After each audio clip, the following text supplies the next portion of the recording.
Welcome to the Bait Boys podcast, the podcast where we continually tell ourselves this is probably cheaper than therapy. My name is Jesse with Freek Baits Custom Fishing Lures, and as always, I am joined by my enchanting co-hosts, Trevor from Peak Baits and Anthony from Lazy Baits Co. Gentlemen, how are you this evening?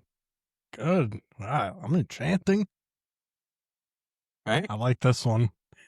I bought a thesaurus. I got a lot of them, so. I was going to ask if you got a thesaurus and you're just looking at synonyms for nice things to say about people. Just cross them off every week. Pretty much. That's, yeah.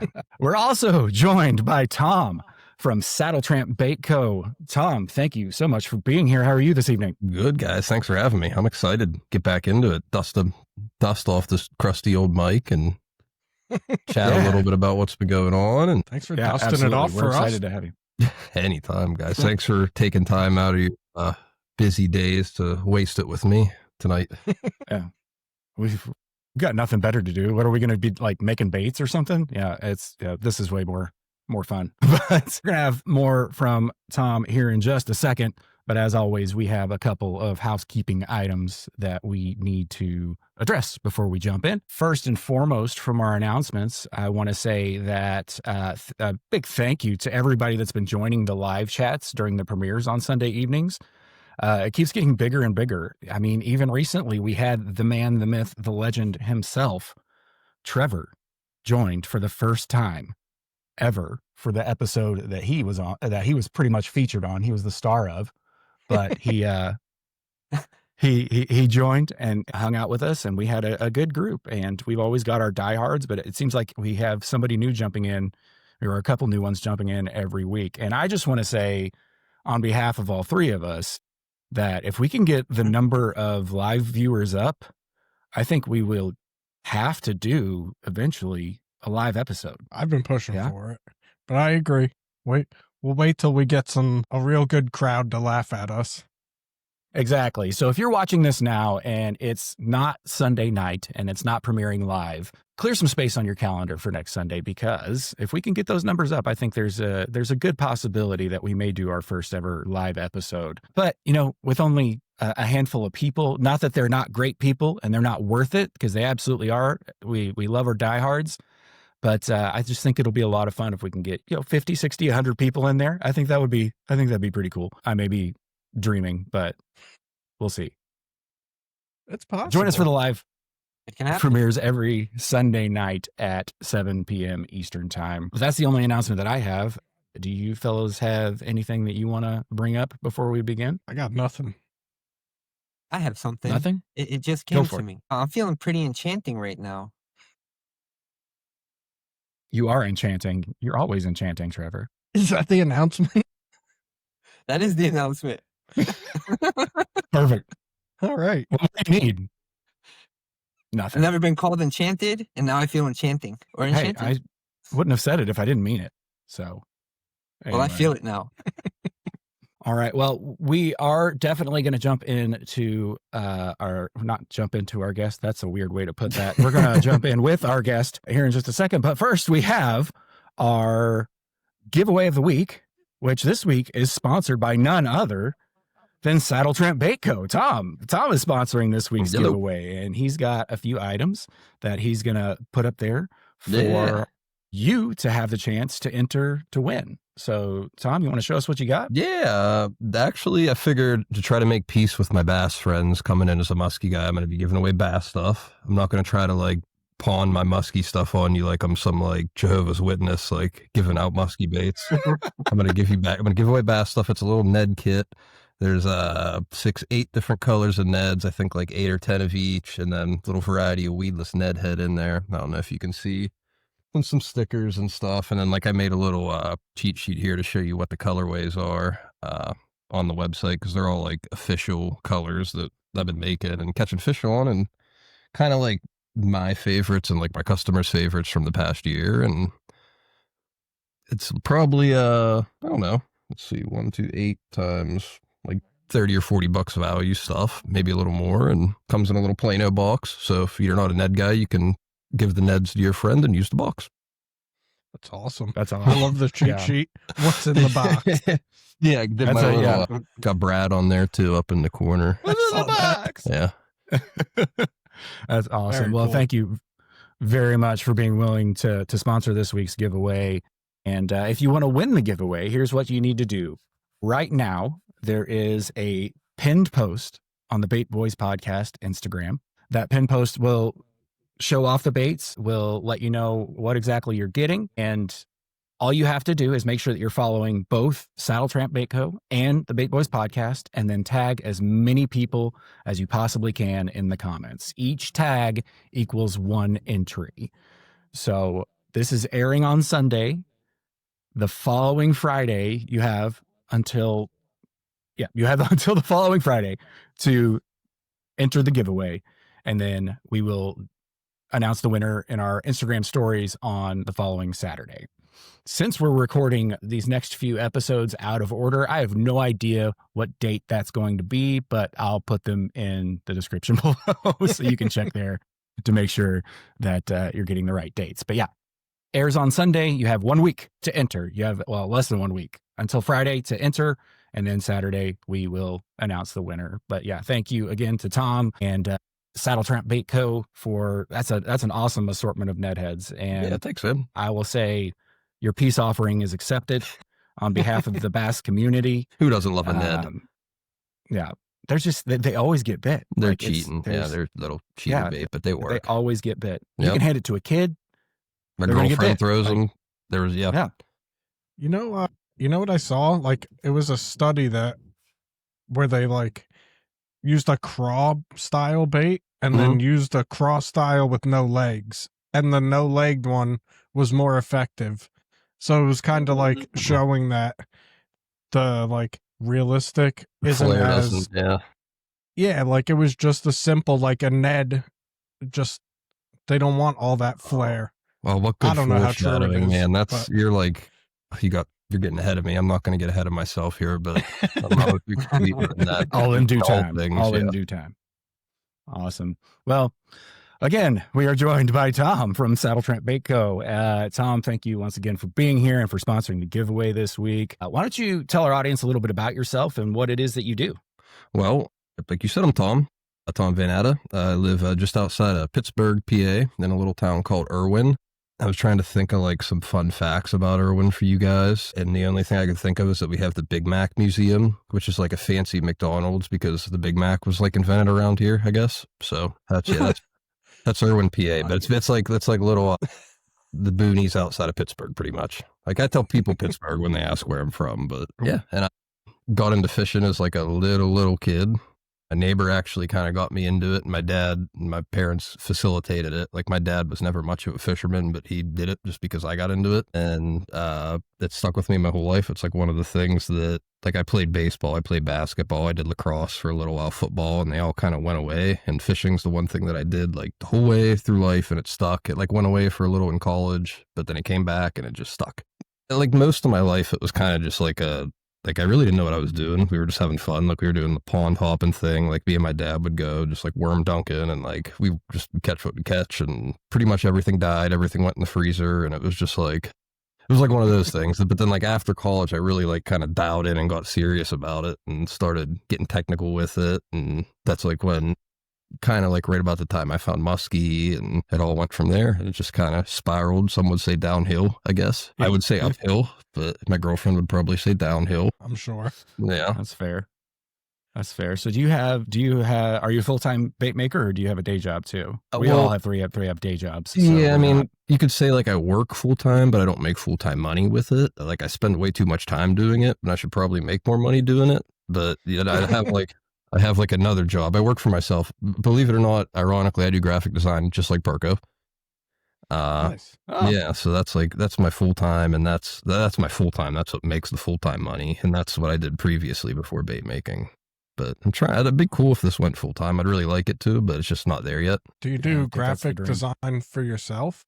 Yeah, like freelance stuff. I used to do a lot more like variety, and now I got into like a lot of vinyl and decals and like more clean cut stuff, like simpler things that are kind of like, I want this, you're out the door. There's no month-long like project behind it. It's just easy breezy. And well, speaking of Perko, I will say that like both Dennis and Joe from Bait and Tackle brought your name up during their episodes, and they both spoke very highly of you, that they've been working on stuff with you. So those are two of my influences. Joe, actually, I've told Joe this before. When I was getting into bait making, like that's probably like 2 or 3 years ago now, his videos were the ones I would watch when I didn't even like know how long to put a cup of plastic in the microwave for. I don't even think I had molds at the time. I was like still watching stuff to see if it was something I'd want to do, and his were some of the ones I was watching. And I told him it blew my mind that like a couple years later, I'm messaging him like, "Hey, do you want to like make this? Do you want to make that together?" Like it was crazy to me.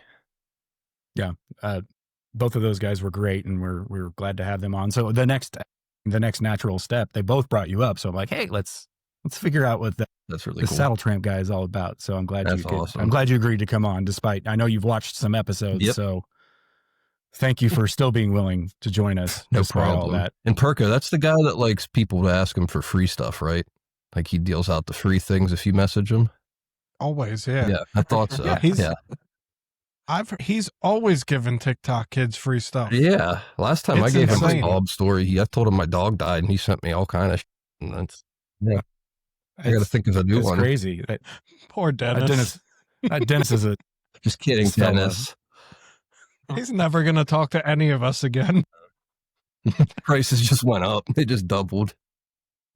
If you don't know what the inside joke is, then go back and watch our episode with Perko Lures, Dennis Perko from Perko Lures, and you'll understand why this is so funny to us. But yeah, so you are the first bait maker that we've had on, with the exception of Joe. But Joe doesn't really sell his baits. He just he does the YouTube thing, and he makes a lot of baits, but he doesn't really sell them. And I know he works with other makers and stuff like that to get stuff out there. But you're the first one that we've had on that sells baits, but that primarily focuses on soft plastics, which That's wild to me. I didn't know that. So you told me we're only a show, but I had no idea. That's cool. Yeah, we're only 17 episodes in, so it's a Well, the good news is that I'm probably about to set the bar really low for the rest of the soft plastic people. Like if any like seasoned soft plastic people are listening, they're probably going to have their notepad like, this guy's all wrong. We got to go on there and fix everything he just said. No. We got to like Control Z everything that dude just told them. Oh man. No, you're good. You're good. I've never even tried soft plastics. I know Trevor does some soft plastics. Anthony's history with soft plastics and his marriage is complicated. But Got violent. Yep. It got violent there for a little bit. But I kind of want to just understand what made you decide to take that route above anything else in the bait making, realm of possibilities. Yeah. What made you decide like soft plastics are what I want to focus on? Well, so my dad, he was always like a real skilled carpenter. Like he like pretty much built the house I'm in right now. And just like, you could tell him, like he built me fishing rod racks. He built me like a bump board, which is like a muskie measuring thing. Like he was real good with wood and anything wood related. And I did not get that gene or like any bit of it. I'm good in like I was good in high school wood shop. If there's like someone who knows what they're doing standing behind me, like do this, do that. But like to do it myself, to like fire up a saw and get to work, it would be a disaster. I'd be losing fingers and just hacking things apart. And it's okay, you got 10 of them. Yeah, that's very, I mean, I've already almost lost them doing this, so it wouldn't have been any different. But and then I don't know, my buddy, I had some buddies that made spinner baits and stuff, so I didn't want them to think like I was trying to jack their thing. And soft plastics, I always kind of like I was a little bit fascinated with them, and it just seemed like very like attainable, like very doable, and kind of like interesting. And I don't know, I really didn't know much about it. I knew nothing about it. I remember I was in my girlfriend's bed, like watching TV while she was working, and I was like on my computer, and I'm like, you know what? I'm going to get some soft plastic stuff and like see if I like it. Like today I'm not going to wait to do it. I'm going to do it right now. And I bought like a little mold for like a 4-inch, like Kitech type thing, like a little 4-inch, like swim bait. And like the cheapest injector I could find on eBay. I think it came from Ukraine. I spent like $50 or something. It was like the bare bones stuff I could get. And then I had some buddies at the time like donate some things. Like one had some plastisol and dyes and stuff. Just like a minimal starter kit, just enough to get me started. And all that stuff came, and it was like one weekend before I was like, yeah, I like this. Like this is really cool. Like I knew it was going to be a problem, just like fishing was. And before you knew it, I was like thousands of dollars deep and like thinking big, like big picture, like this is going to be something. I want to do it. it kind of grew a mind of its own, and it's been going from there. Yeah, and so you make the Ned stuff that you showed earlier, but you make a lot of like the big musky soft plastics, right? That's like, so when I started out, my plan was to like do both. And then I started out with the muskie and like the bigger, like you could say bigger bass or like pike stuff, like smaller musky stuff. And I was doing just that for a while. And then I kind of, like in recent years, I kind of refound my love of bass fishing. And that has led to me like wanting to make all kind of bass stuff again and different kind of trout stuff and just like broaden the scope again. Make a little more something for everyone. And it was like received really well. Like I didn't know how going to muskie expos and taking like bass stuff or trout stuff would be, but like some people were there that have never muskie fished and they see something recognizable. They're like, oh, like Ned worms. Oh, yeah. It's like, that's not scary. That's not new. Yeah. So it's been cool. It's not intimidating. Yeah. So I've been trying to kind of like expand there a little bit, and that's been good. Yeah. Really fun, honestly. It was a good way. It was a good way to like learn things too, like starting like a little smaller and working your way up in size. Like I started with the pike and the bass stuff, which was like the 6-inch swim, and that way you're not wasting as much stuff. Like I was getting into it. Like I said, I had no idea how long to put a cup of plastic in the mic. I was watching Joe's videos, like I was dumping like half jars of glitters into like cup of like all cup. I had no idea about anything. So like it's better to do that on a bait that takes, you know, that much material versus a giant musky bait. There's a learning curve to it. Yeah, I think we all kind of started with the smaller stuff and then worked our way up to the bigger items. But you bring up an interesting topic of conversation that I did want to touch on, because as you know, you and I've chatted a little bit before recording this, and I've heard whispers of this in the ether, and maybe Anthony or Trevor, you've heard this about this massive rift between bass anglers and muskie anglers. Apparently it's a thing. And I guess we on the bass side don't know about it.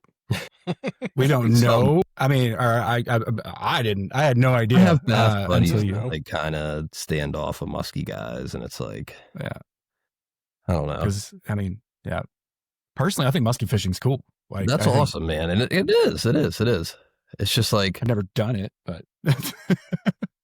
it looks cool. There definitely is this rift, though, in that I see a lot of muskie guys like hate on the bass guy. I mean, a lot of muskie guys come for bass fishing. Like they have a background in bass fishing and they move past bass fishing and they're like, muskie's the next thing for me. And then they get there and they look back on bass fishing and they kind of tend to on it. They're like, oh, bass, like that's for little kids. And it's like, well, like a year or two ago, you were doing that, man. And it was really fun to you. And like, if you look back further than that, you used to crack up, like a bass used to blow up on your lure and you'd giggle like a little kid. And like, it's fun.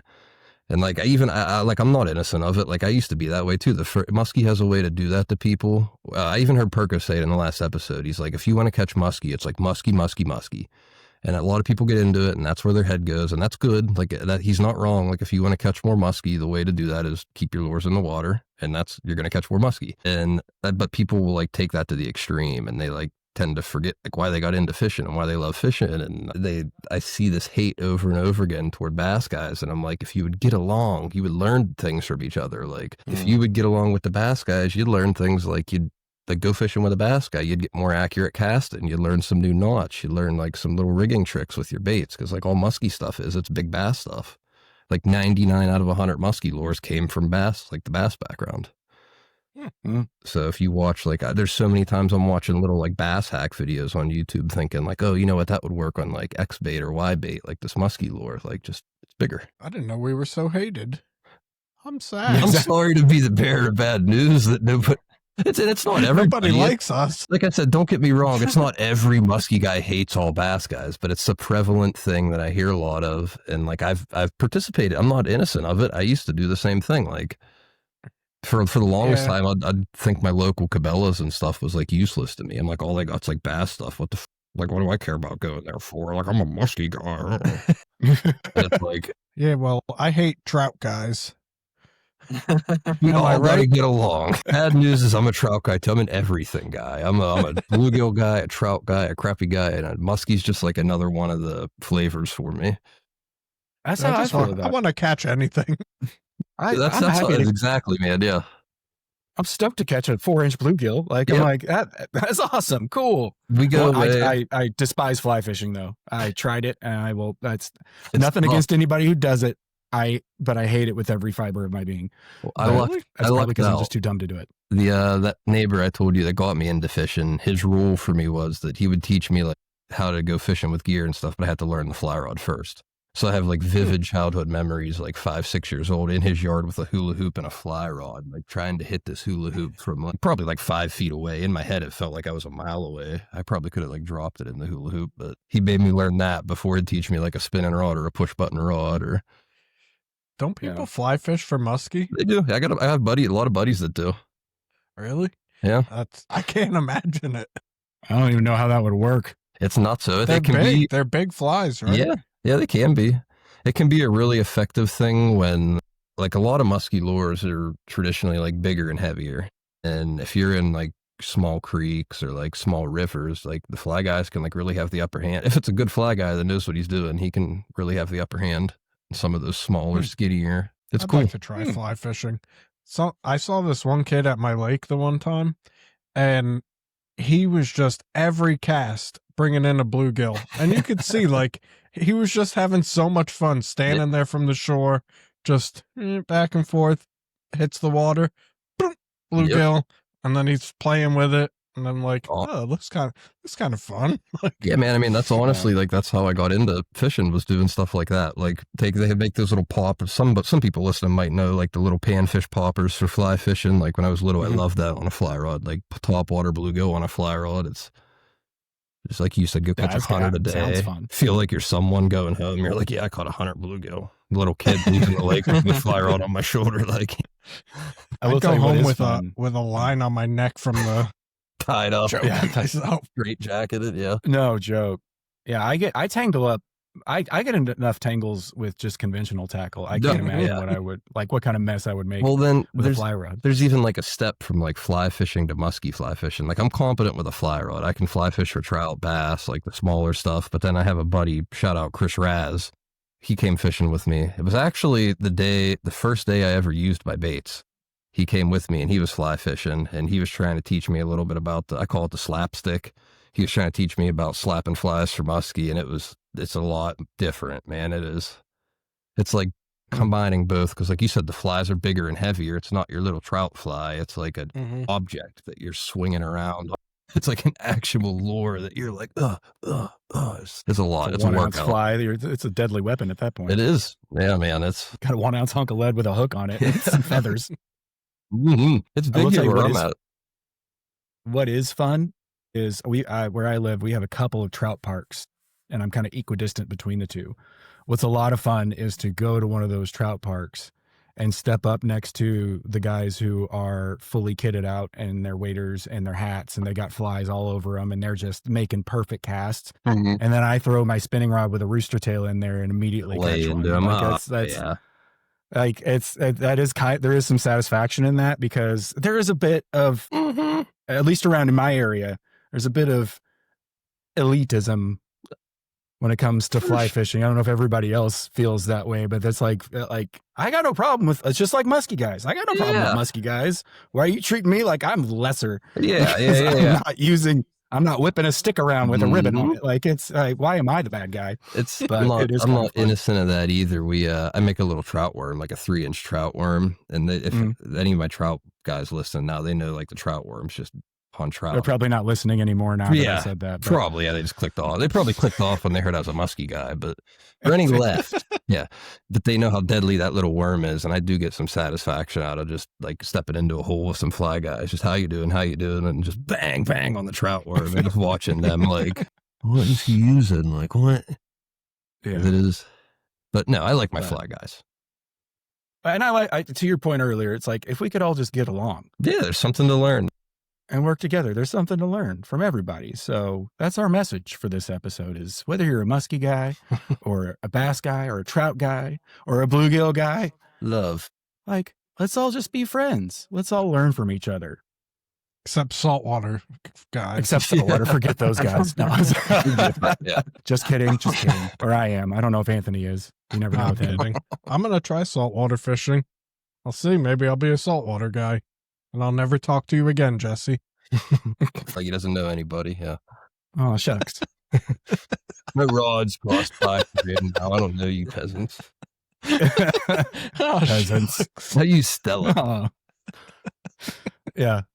He'll switch from Yingling to Stella and just forget about all of us. Anyway, so no, muskie fishing's always been intriguing to me, and I've been in some areas where there are muskie. I talked to Dennis a little bit about that in his episode. It just seems very involved. It seems like you have to know what you're doing. Like it's not something like bass fishing. I learned by doing. I just went out and started throwing stuff. I used to think a crankbait was supposed to be a topwater, right? that was like a complete idiot walking out there. But like me getting into soft plastics, yeah. But yeah, and then eventually I figured it out. But muskie fishing seems like you have to have like a coach at least. And Anthony said it in that episode as well.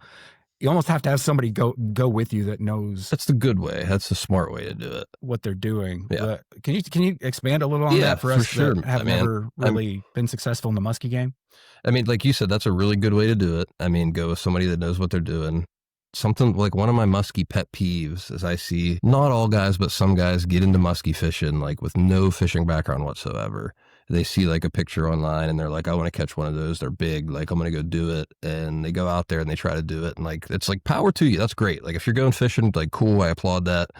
But like, I think the way it should work is like the natural progression. Like you get into like you guys are bass fishing and stuff, or maybe you come from a walleye background or whatever it may be. But it helps to have just some kind of like knowledge of fishing going into it. You know what I mean? Like maybe it's handling big fish. Like maybe you've caught like pike before, or maybe you're a carp fisherman or a cat fisherman. Like you've handled something bigger than like a 10-inch bass. You know what I mean? Like if you're going to go out there alone anyway and plan on doing this yourself, like it helps to have that kind of experience.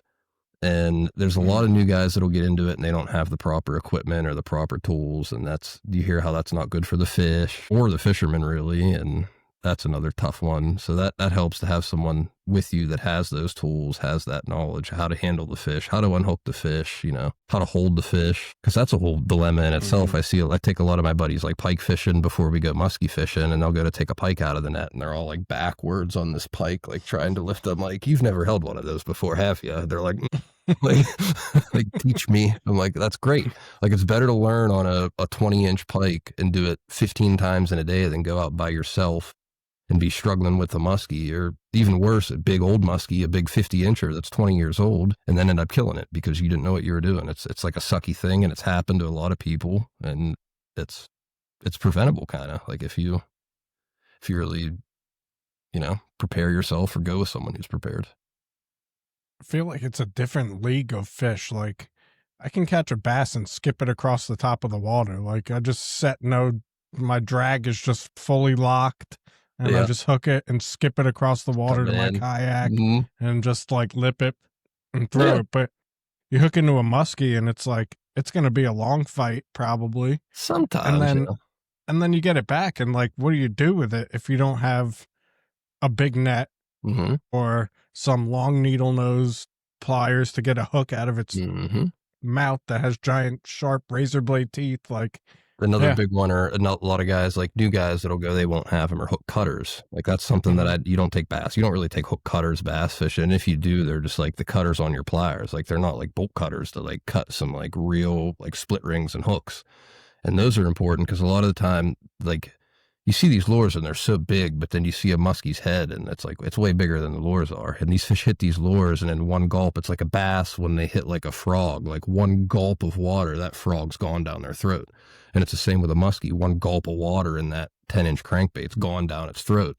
And suddenly you have this fish with teeth, with 6 treble hooks in its throat, all different directions. And it's like, where do you start? You just start cutting hook points, like they're sliding hooks out. And because if you're ripping and tearing hooks out, it's a dead fish guaranteed. Like they get hooked in the gills and in the tongue. And sometimes the tongue's hooked to the roof of the mouth. And it's like a mess down there. I didn't know that. Yeah, it can be some real dental surgery when you get those puppies in. Yeah, I had no idea. I didn't realize that was you bring can cutters. be. Yeah, cutters they're important. Like you said, big net, that's vital. You see so many new guys with the little butterfly net going out, and that's they think they get the biggest net at Walmart, and they're like, that'll do. And then like even like a mid-sized muskie, it's like folded up like a potato chip in the net, and it's jumping out of the net and tearing holes. It's like it's not good. So yeah, having someone that has this, at least like having someone that you can go with and see the items and see what you need, it really helps a lot instead of going blind. I'll keep that in mind because I went to Canada earlier this year, and there were muskie there, but I didn't really go after them. Caught a lot of pike. Oh, that's great. But, great practice too. I love pike.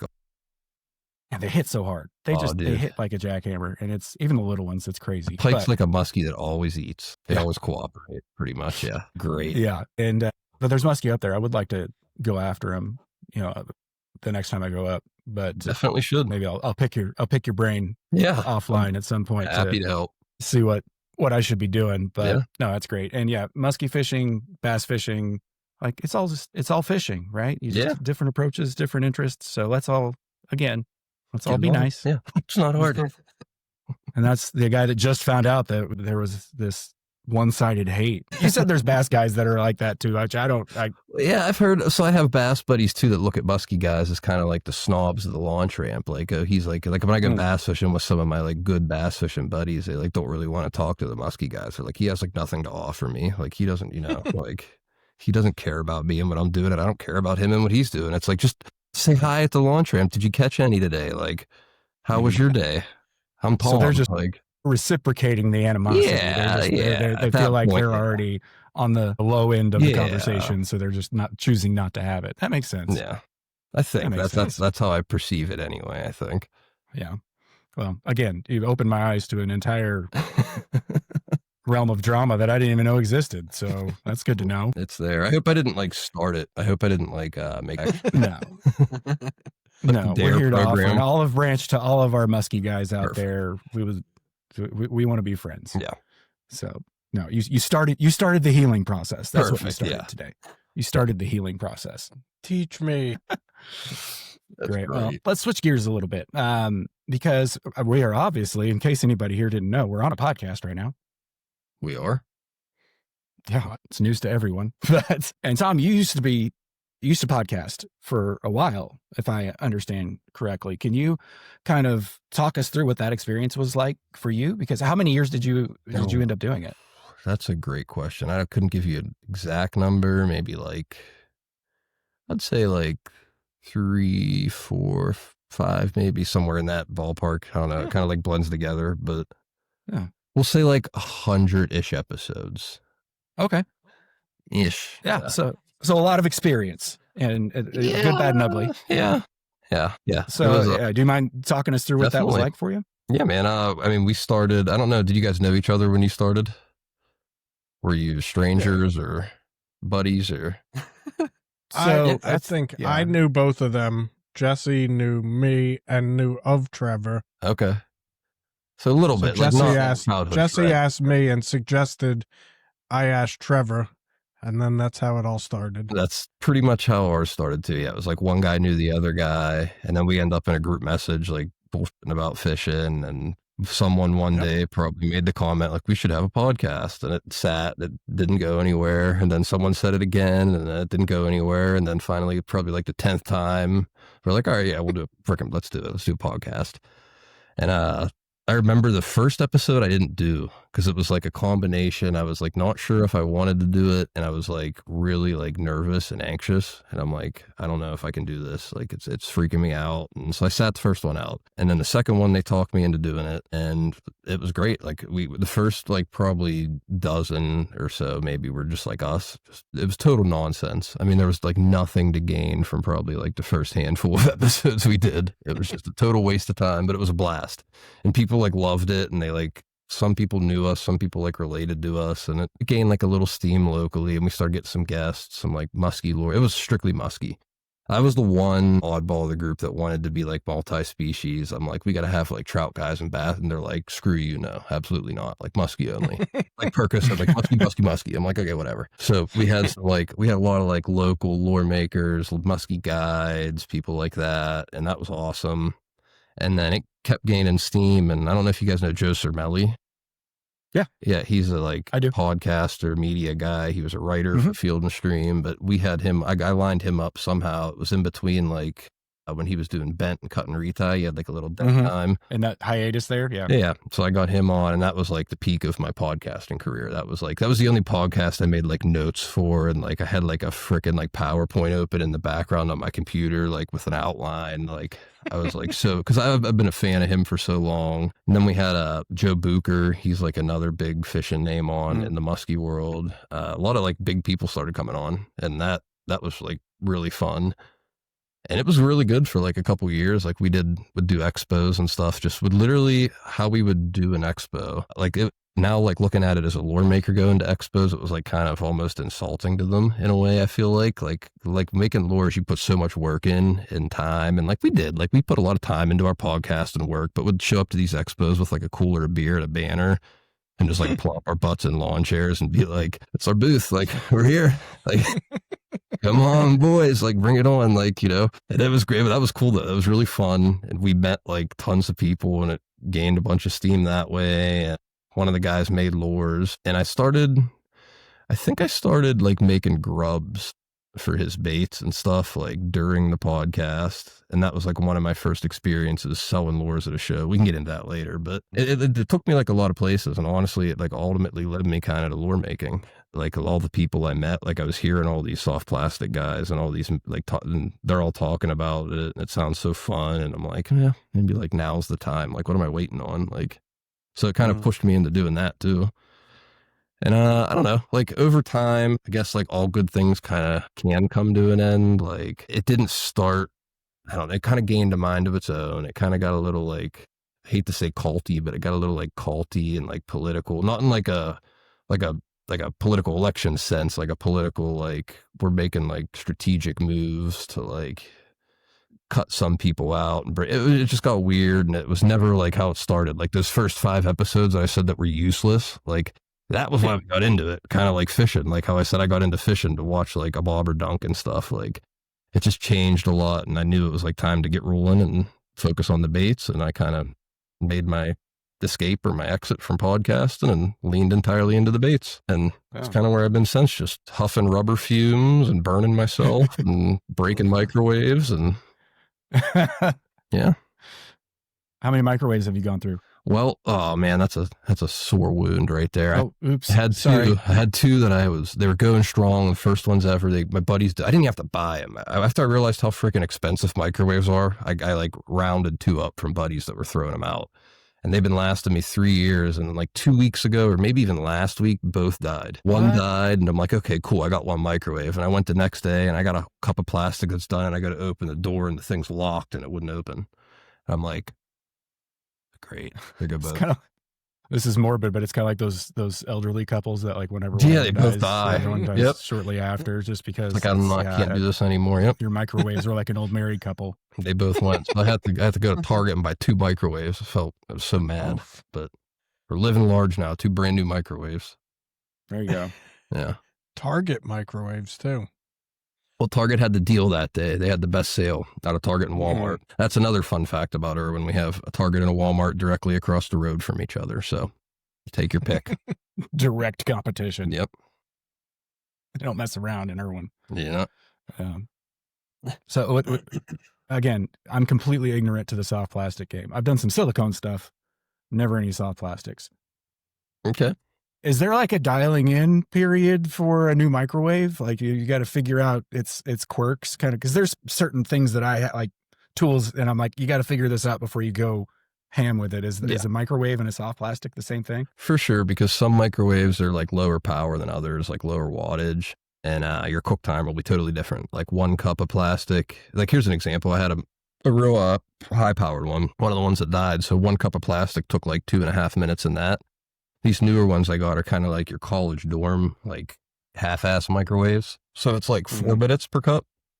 So, I mean, vice versa. Had I gone from this one to that old one, I'd put a cup in for 4 minutes and that thing would be on fire and the room would be full of smoke. So it's like, you definitely got to ease into a new microwave, feel it out, see what kind of power you're working with. And interesting. For sure. Do you still, from time to time, make the forbidden chocolate lava cake? For a long time. That never goes away? Oh, never. For a long time, I was lining them up on my windowsill, and I was calling them cupcakes, and I was like telling everybody. But then I ran out of room. Like I made so many, I just started throwing them away. And I still do it. Like I get so many things going at one time, and I start to smell that smell, and I'm like, wait, what's? Oh no! Like. So yeah. Yes, he dropped It's not them. an episode. It's not an episode until Trevor drops the headphones, man. Those are the best ones. That's how you know it's a good episode. I've dropped like 2 things so far. I had a cupcake flashback. The smell. So I You ever learned leave 'em on the- I learned a fun Awesome. fact Go. about this. It's your story. You tell it. Sorry. Trevor has a funny story. Oh, go ahead. Yeah, go, Trevor. Yeah. You ever leave them on the sidewalk around town and then film people when they walk past them and they're like, That's a good one. I'll have to try that one. I'm absolutely guilty. And I've got one in the back room that's waiting to be planted. That or like leave hilarious, one man. on a table with a little napkin at like a Panera Bread or like a Starbucks or something. God. Some hipster will come by and be like, "What's that?" Like, Take a take bite. a whiff of, yeah, take a, oh God, don't take a bite. This is exquisite. Yeah. Interesting. Just put some rosemary oil in it or something. They'll eat it. Load it up with that garlic stuff for bass. These are Yeah. garlicky cupcake. Ugh. Yeah, Yeah. No, I don't. I got too many things going on to really dive into soft plastics, but right now. But I would love to get into it at some point, just because it looks like fun. it is. It also looks like a really good chance to burn yourself. Yeah, I have, that's one of the notes I have down here in the phone. I don't know. You probably can't see it on camera, but my whole forearm's like a little discolored in person. And that's like one of many to this date. That was by far the best one. I could tell that little Yeah, go for it. if you want. That was Yes. that was the biggest whoopsie to date with hands down by far. And it happened to be like, I don't remember the exact time frame, like less than a week before my first expo, like as like me on my own as like my own company doing my lures. So it was literally like less than a week leading up to this expo. I'm finishing off the last of my baits, and my molds, if you can picture, they sit upright. So like I have my 10-inch, or this is like a 12-inch swim bait. The mold sits like this, and you fill it from the top. It's like a pour, like you pour into a funnel, fill it from the nose. So I had my mold on the table, just filled it up, set the cup down, and I hit the eject button on the microwave, and it came open and it caught the top of the mold and dumped the mold. And I kind of like went like that, and it dumped the whole bait, like a 10-inch bait worth of plastic, onto my forearm. And what temperature is that at that point? in time? So you pour it around like 340 maybe, and then, so I don't know, it's probably like somewhere 250 to 300 by the time it like hits your arm, but it starts burning immediately. And the sucky part is like, I've like got little sizzles with lead before, and it's kind of like bacon grease, like it sizzles and that's it, it's done. This stuff, like it's like napalm, like it hits. I was gonna say it's like napalm. Yeah, but you can't get it just off sticks. right away. Yeah, you got to like let it cool for a second, or else you're just going to keep burning yourself. Like you have hot plastic, if you got to wipe it off, it's like, now this hand's burnt. So you kind of got to like just look at yourself and think about like how stupid you are for like 30 seconds, and then be like, Trevor's nodding his head. You've been there, Trevor? Oh, man. Yeah. oh yeah. So that was, and it was so bad that the burn probably covered about from here to like here on my arm, and it was on this side. But I woke up the next day and this side of my arm was swollen up. And that's when I was like, if this gets any worse, like I'm definitely going to have to go to the hospital for this one. Because everyone up to that point, I self-nursed. I just like got my ointment and, you know, wrapped it up, and I was good to go. Finger ones, like this is the one when it swelled up like that. I was like, we might have a problem. This might be a real one. But Yeah. it went down, and like all the pictures I have from that expo, I'm standing with people, you can see it. Because I couldn't cover it because it was like sticking so bad, and it was so messed up that like I couldn't even get like non-stick gauze to not stick to it. So I literally just had to leave it out for the expo. And I'm standing there with people with my arm out, and little kids are looking at it like, what is that? Asking me questions. I'm like, What's wrong with him? yeah, I'm just dumb. Don't mind. Yeah, it's okay. Yeah. First time here. Don't play with hot plastic on kids. Oh, dude, I'll send you guys some pictures, or maybe you can like put them up with this. It was so, maybe it's a little too gruesome to put up at. It was like real. Yeah, you can send them, but we probably won't put them up just because we're not monetized, but we don't want to ruin those chances in the future. Yeah. It was like bad. Man, I can only imagine. Like, because I do mostly wood, right? Wood baits. Okay. And so I'll cut myself good, but it's nothing a little bit of super glue doesn't fix. Like I probably should have gotten stitches multiple times, but it's like, I can just fix this right now. Yeah. It's cured in 30 seconds and I'm back to work, right? Like but It's I've bad. burned myself good in other situations before, and that's a different kind of pain. Like that's Yeah. just a whole different ball game. I'll tell you what, though, I've gotten really good at nursing wounds. I could open up like a nursing business here. Like I can go on it, dude. Like they don't get infected now. Like I know like how to wrap them so it doesn't get all bunched. I'm basically like I've gone to like self-nursing school just from hurting myself from making plastics. It's great. Just I've start a literally- third line of business. Yeah, I've You got the literally- graphic design, you got the baits, and then the Burn unit. maker's Yeah. nursing tips. Like it's gone to the extent of I've like figured out what the best burn cream is. I'm like, that one doesn't work as good as that one. That one worked way better. I like have a favorite burn cream. I guess that's a problem. like I guess it's fair to say that you love what you do though, because with that many injuries, Yeah. and like you wouldn't still be doing it if it wasn't something it's you were just stupid. Like just wear gloves. Oh, Like yeah. if you're getting into something, just wear gloves. But like you know how that goes. Like you probably should wear gloves at times during woodworking, and it's like, well, I lose my dexterity all the time. I can't- Never do. It's easier said than Never done. Yeah. Yeah, and you use some BS excuse like you just can't feel it as well if you're Mhm. not wearing gloves. Like you got to.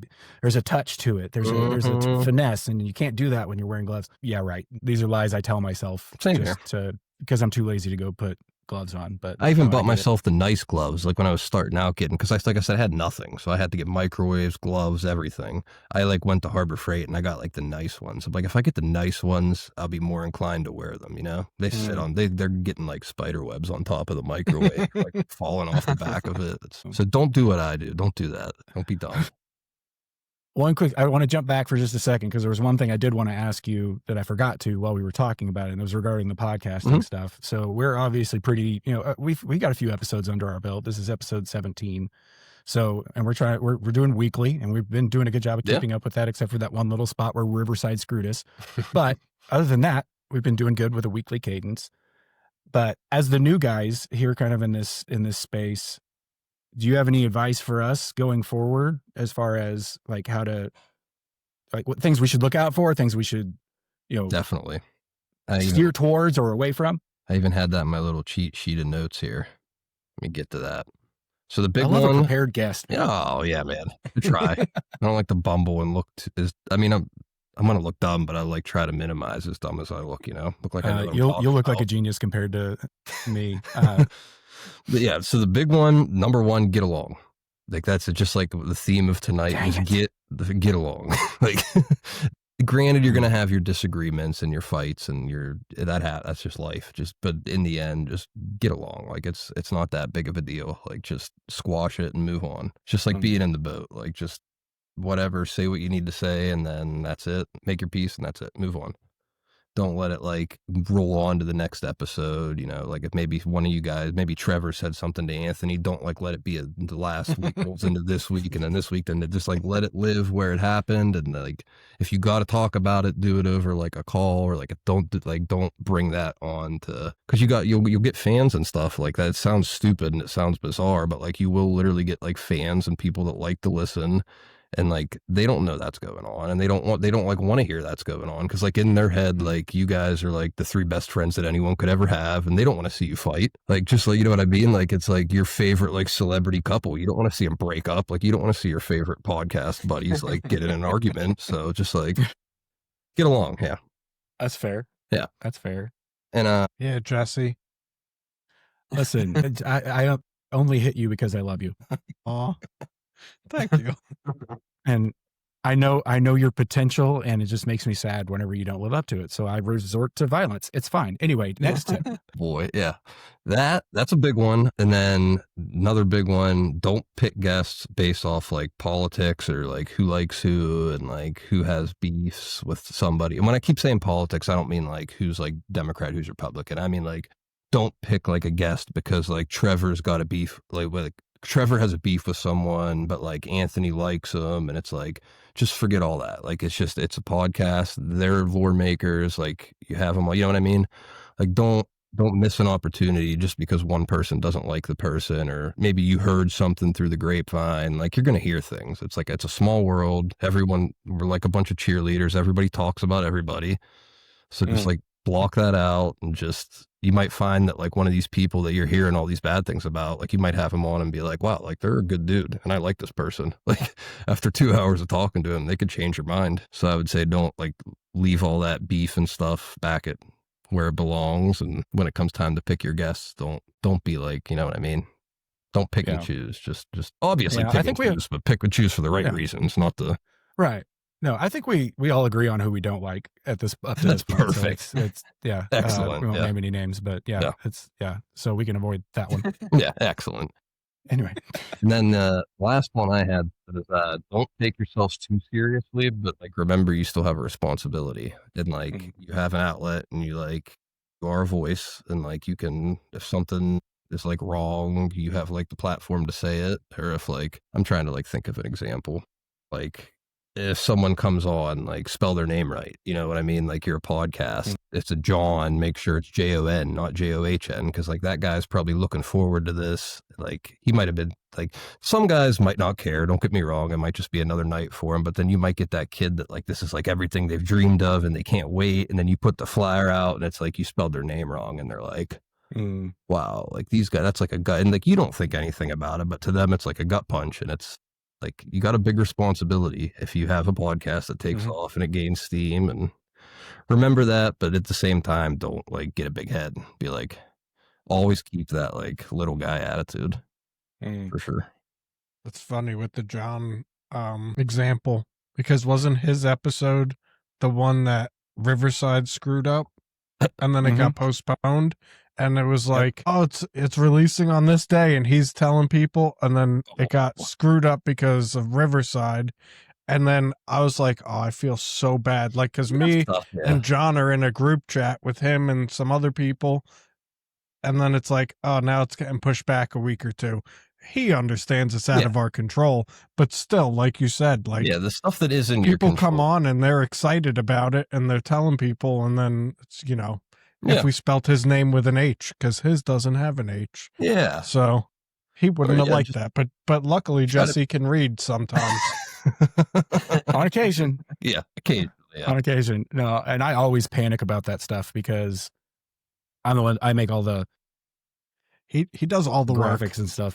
That's funny. All the work. Yes, he does. I don't do all of it. He's a good friend. But I make the graphics and stuff, like the things that you'll see us post on the Instagram, because we like, and once I made the template, the rest of it's easy. But like, and thank you Canva for making everything much easier for me, because I'm not an actual graphic designer because I don't have that talent. But I wouldn't know. They look great.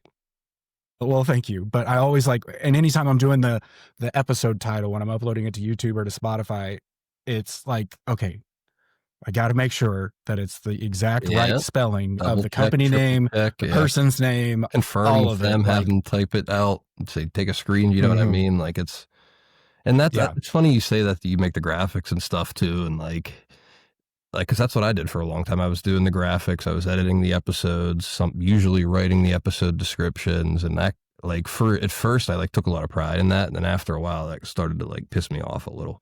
I was like, this is getting frustrating and I'm running out of steam, and could someone please help? Like, so definitely over time, delegate the work. Everyone just kind of step up, say like, I'm taking this, I'm going to do that every week. Like maybe I'm writing titles every week. I'm writing descriptions like that. Just make it a group project. Don't let Jesse do all the work forever or you'll wear him out. I don't do all the work. I don't do all the work. No, we all play our parts. Good, we all have our roles, and you do a lot of the editing and the other 95% of the stuff. The other 90. No, but so let's serious talk here for a second. Like, yes, I do a lot of the behind the scenes stuff, right? I do the majority. I'll even say the majority of the behind the scenes stuff, but that stuff, like, it doesn't bother me to do that, especially like when I was having our first, 2 episodes, I had to manually edit like if you go back and watch episode 1 and 2, I had to have everybody, all right, maybe the first 3 episodes, was it? I don't know. Anyway, before we got Riverside, I had everybody filming on their phone a separate video file. And then I'd have a Google Meet where we were actually talking in, and I was screen recording that at the same time. And then I'd have to go in to DaVinci and Oh, line everything up that's what perfectly. I So would it was do. taking me Dude, this is like 8 hours. a weird like Black Mirror episode. I feel like I'm like that's what I used to like literally load stuff into Adobe Premiere like I was editing a video and track out everybody's audio. I'm too cheap for Adobe Premiere, but yeah. Well, this was Premiere like student. It was like $10 or something, but or like Elements, I think it's called. It's like the cheapo version, but yeah, I would track everybody's audio out, like adjust the heights. Like if there was an awkward pause, I'd like slice it out. I was like, I went on vacation there. Like I would take my laptop because editing an episode took me like over an hour. It was exhausting and it was stupid and there were better ways to do it. Yeah. Which I'll give Riverside credit. That makes that part of it a lot easier because it does the bulk of the editing work. I just have to kind of go in and adjust and then export it and then add our other little stuff into it. But it takes me a fraction of the time that it used to for those first couple of episodes. But the other stuff, like, I don't mind. Like, I've got a system down now to where it's like, awesome. Tomorrow I'm going to start editing our last episode that we recorded. Like, it's just kind of the timeline, the way that it works out. Get those systems in place and tomorrow, once that one's done, the next one's done. You know, that's just, awesome. It doesn't bother me. But like the other day, Anthony, I'd fallen behind on uploading our YouTube shorts, and like I hadn't uploaded one since John's episode, which was like what, 4 or 5. And Anthony's like, well, I can. They're all in a Google Drive folder. He's been uploading them as we go, and that's taken it's been a huge relief for me because that's kind of been looming in the background. It's like, I got to catch up on the shorts, but I have all this other stuff to do. Oh, plus I have a day job and I also need to make baits and I have my own YouTube channel that I got to worry about too. So like just something like that, just as simple as that has been a huge help to kind of get those things up. But if anybody else ever wants to jump in and, edit an episode, then it's not, I'm not married to it. You do a fantastic job at it. Amazing. Fair enough. I will say, this episode isn't sponsored by Riverside, but I feel much better now that we have Riverside because I felt terrible, especially at first when the episode, like you're editing them and like something was off or like, I just know you're sitting there for like 10 hours just trying to get everything lined up, and it's like too much listening to me talking for 10 hours, and I felt terrible. So I'm glad we got it now, so that at least it was brutal. The bulk of the work is like done, and you come in and clean it up. Yeah, and that's made it, except for the John episode that we talked about earlier. Right, that we one just can't pause. Yeah, we used the pause button. We had a couple in the middle of that episode, which caused Anthony's entire audio track to drift. Yep. It wasn't off by even amount all the way across. It started off synced up and then just slowly drifted more and more through the end of the hour and 45-minute episode. Oh man, we had that, and then so I had to download all the individual files and then go back through the whole thing again and fix his audio in chunks to line it back up. Yeah, that was. I will never forget. Tell them why they said it did it. Oh, it said because it was the camera he was using. Oh. And then I informed them that all 3 of us use the exact same camera. And they were like, oh, okay, well, we'll look into it. We'll get back to you on that. Yeah. Anyway, that's neither here nor there. I'm sure nobody really cares Nobody about that. cares. But no, thank you. Nobody cares about podcasting. No, I think that's great advice. I think that's great advice that you have, and we're always wanting to learn from experience because we love what we're doing here. It's I think that we're off to a great start. You are, guys. It could definitely go somewhere. Yeah, we all get along great. Good. We do disagree on stuff from time to time, but we're usually pretty good at figuring that out really quick. That's good. That's a good thing to disagree. That way. That's all like productive things happen. I just have to slap Anthony around every once in a while. Remind him who's boss. Yeah. I think all of us don't know how to like hold things in, so we just air it out, and it's natural. Mm-hmm. Yeah, and it's like good thing. I'm not the type of person to hold a grudge. Like I don't have the energy to. Yeah. So it's just like we air it out. I might get a little toot in there, but everything's cool afterwards. Yeah. Yeah. You know what's helping me a lot understand. is like vocalizing it to my girlfriend. Like you have this like beef and you think it's like such a serious thing, and then like I'll start telling her, and like halfway through it I'm like, this is like the dumbest I've ever said out loud. You just got to hear yourself say it out Yeah, loud. you just You're got to like, hear "Why it am I out even loud. mad And you're about like, that?" why am I wasting my brain on this? Like, I gotta That's do good something advice like in life Yeah. in general. Yeah. Yeah. In general. Yep. But Good stuff. Yeah. speaking of beating Anthony, we're gonna have some more questions for Tom here in just a minute. I'm gonna enter this next segment with zero expectations Oh, that's good. and just say that it's time for a word from our sponsor.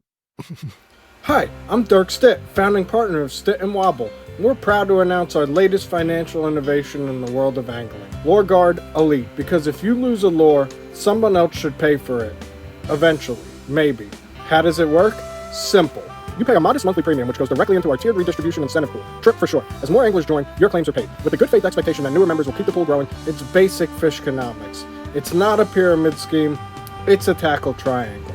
Your membership includes a commemorative coin with your loss ranking, access to our exclusive Facebook group, Gone But Not Forgotten, Lures That Vanished, and a monthly break-even newsletter explaining why your refund is still processing. Need to file a claim? Just submit a photo of the splash, a short poem of grief, and a notarized affidavit from a gas station attendant. We'll fast-track your case to arbitration tier 5, where it will be reviewed by our intern Blake. Not satisfied? Recruit 3 friends and you'll be bumped to silver hook status, unlocking free denial letters, deferred payouts, and a confusing sense of obligation. Still not convinced? Ask our member Randy. Randy, I filed 3 claims, recruited my cousin, and now I get a hat. So call now, 1-800-NO-MORE-FISH, or visit www.stitwobblepayitforward.biz. Stit and Wobble, because if you believe hard enough, your bait might come back.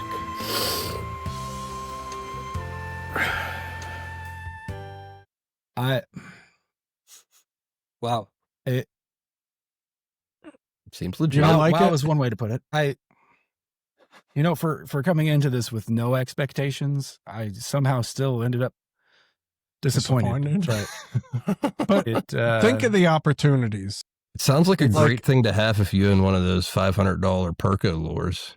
Exactly. Because you might get paid for it if you submit a claim Maybe. to Stit and Wobble. But if you didn't pay the premium, you'd have no chance of getting your $500 Mhm. back. So I think it's a great opportunity. I like those chances. And So- you might even get a hat. And to me, it's just like this is the fishing version of those like multi-level essential oil things. Like it's Whoa. Calm down. Calm down, dude. No. You clearly weren't listening to the same ad, because he even said it's not that. And it doesn't sound like a Ponzi scheme. I trust him if he said that. It doesn't said sound it, like a it must be Ponzi true. scheme at all. not even a like- little bit. No, like, think about it. You give your money to the insurance, and then if Trevor loses his lure, he might get paid for it if Tom pays his premium the next month. It makes sense. Oh, so it's just like regular insurance. Like you pay Exactly. a whole bunch into it, and other people get to use it. Right. You're being judgy, but it's no different than every other insurance. I mean, It's no different in that it never it's a works. scam as well. So I think it's all a scam. So it's Hey. We don't use that word Hey. with Stit and Wobble. They're big supporters Yeah. of the channel. They tried to sue us. No, they're That's helping with our. litigation. If we didn't read their statement about lake lax. You calm down. My blood pressure's up right now. Are your fingers tingling? I'm sitting at a what? 138 right now. It's on my BPMs. I got to calm down. Anyway, we're gonna move on Move past along. that. But yeah, Tom. Hi. How Hi. are you? Thanks for being here. Oh, I'm glad to be here, boys. It's And I'm going to look been into great that so far. insurance. So I could use that. I would advise against it, but you do. You're a grown man. could You make your own mistakes. Send the or money decisions, directly to sorry. us. Send it to us. We'll get it to them. Gotcha. You'll forward it. Okay. Yeah, don't worry about it. Yep. Perfect. And then all you have to do is sign up 15 people underneath you. I could do So that. You'll get Yeah. you'll get your hat.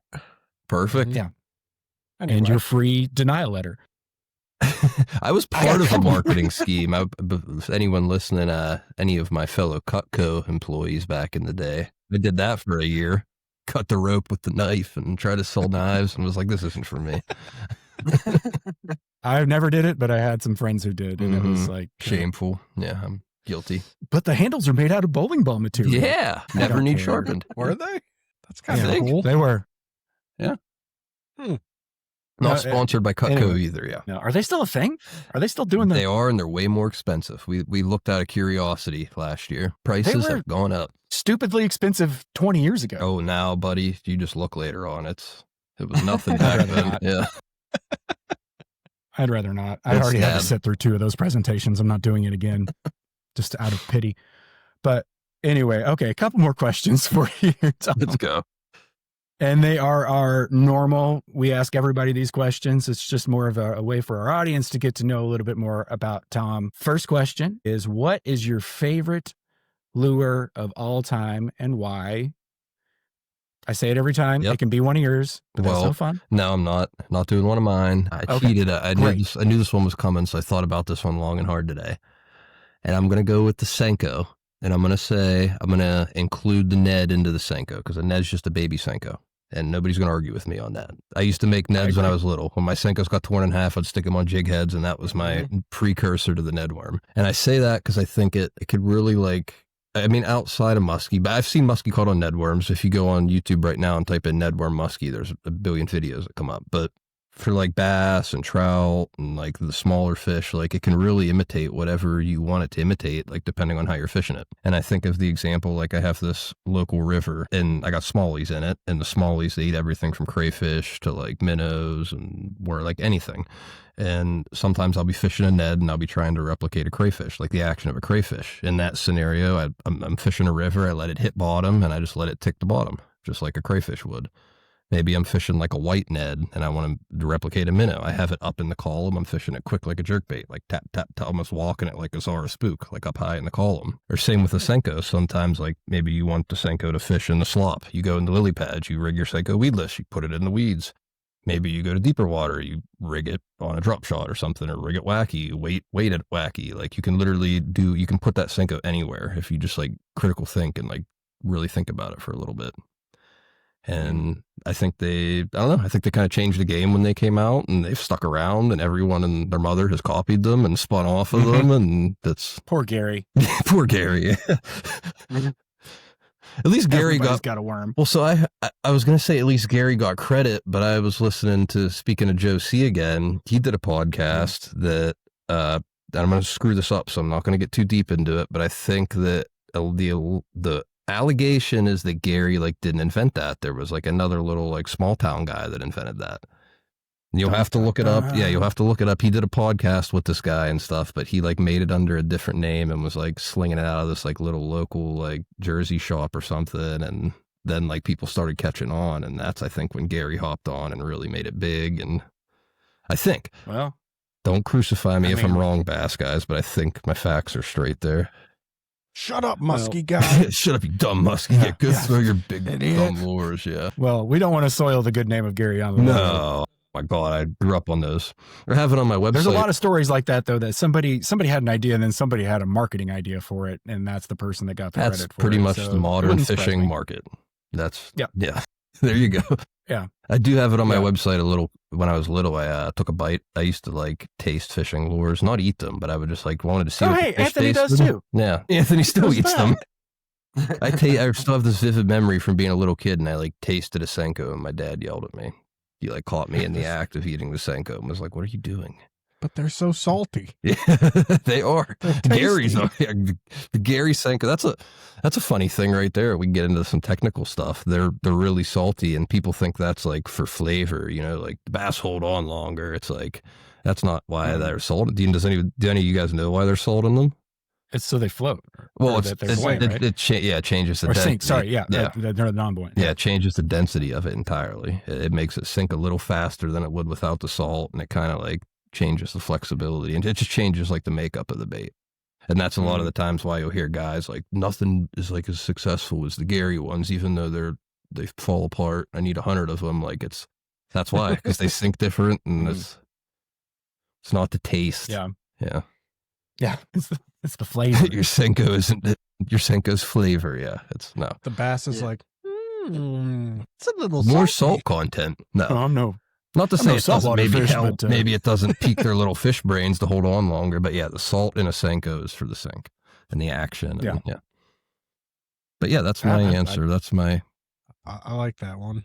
Thanks. It's I like probably fishing them I top can't- water. I Yeah. do. Yeah, for sure. I have a TikTok video I posted like 2 years ago, and it was like, "Do you fish your Senko's top water?" And it was like, it's exactly what I did. I tossed it in the slop, and I was just like, because when they're hitting dragonflies, I feel like it imitates a dragonfly very That's well. the beauty like, of it. tapping the top of the slop, and they'll just come up and destroy it. Like, it's better than a frog. Yeah. It was funny. I was just having this discussion. I was at walleye camp this past weekend with all straight walleye guys. Like, they don't know anything but walleye. We were talking about this. So we were sitting at like on my buddy's porch drinking. And I'm like, if you sit on this porch and like a car drives by and like you don't look at the car, like out of the corner of your eye, you watch that car go by. Like, you've seen 100 cars, you know the sound a car makes. You're thinking car. You're like, okay, that was a car. Like, I didn't have to look at it. But then all of a sudden, like a clown on a tricycle goes by at like a different speed, making different noises. Like, you're like, that wasn't a car. Like that was different. Like, it was vastly different. And it's like, I think like a fish, like they're so used to seeing little bait fish and stuff. Like they're zipping around over their head. Or like you said, the dragonflies, they're used to seeing those dragonflies skip across the pads. Like, it doesn't have to be a perfect dragonfly. Like, that fish in its little dumb fish brain, I'm convinced it wants to see a dragonfly, so it's gonna see a dragonfly. Like, if it's eating dragonflies and you remotely mimic a dragonfly, it's gonna think dragonfly. Like, it doesn't have to be the lunker hunt perfect pattern of the dragonflies that they're eating. Like, I'm not a believer in that. I don't think that's a thing. It's presentation. Yeah, for sure. Presentation. It's like you ever hear of the Rorschach test with people? It's like an ink test. Like, I might show Jesse an ink blot and he might say cheeseburger, and then I show Anthony and he might say hot dog. And it's like, it depends on what you're thinking about. And I think you show a fish a Ned worm and one fish is going to say that's a crayfish. The other one's saying that's a minnow. It's like, that's the beauty of the Senko. It can be anything, I think. I think it's probably and I rarely fish with them, but I think it's probably the most versatile bait out there. Like, there's so many different things you can do. It's gotta be with a Senko. Like, you can even, cut a chunk off and use it as a net. Yeah, and then you even double your like things. Yeah, then you could drop shot your Ned or like, it's like your opportunities just increase tenfold. So yeah. I can't think of anything else more versatile, but I'm also an idiot, so maybe there is, and I'm not, and it's just not coming to mind. And I'll also have I didn't pick a musky lure there purposely because I didn't want my bass guys to tap out and be like, I don't know what lure he's talking about. I'm done. So I'm like, if we're going with a bass bait here, and I think it's definitely more influential than any musky bait will ever be, just given the scope and the span it's had. Like, yeah, and you see everybody from beginners to tournament anglers using it. Yeah, the 3-year-old down the road situations. that fishes knows what it is, or your grandpa does. It's like, everyone knows what a Senko is. Or the kid that gets in trouble for trying to eat one. Yeah, the kid eating one. Yeah, I'm that kid. Yeah. Do you watch ND Yak Angler? Oh, on yeah. YouTube? Yep.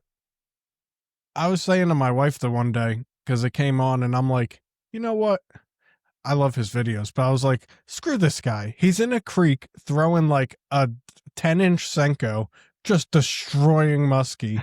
And even if I wanted to and I had some idea of how to catch one, I still couldn't be there and catch one probably. And he's just like, so I'm going to toss a Senko right over there by the tree. Bam, like 40-inch muskies just like jumping out of the... I'm like... Well, they're really no different, man. I even had that little note in my phone that people like look at muskie as like this like highly intelligent, like... They're like, they're the supreme boss, like, the most fish of 10,000 discerning casts. eye. Yeah. Like, and it's, the first muskie I ever saw locally, and I'm not shitting you.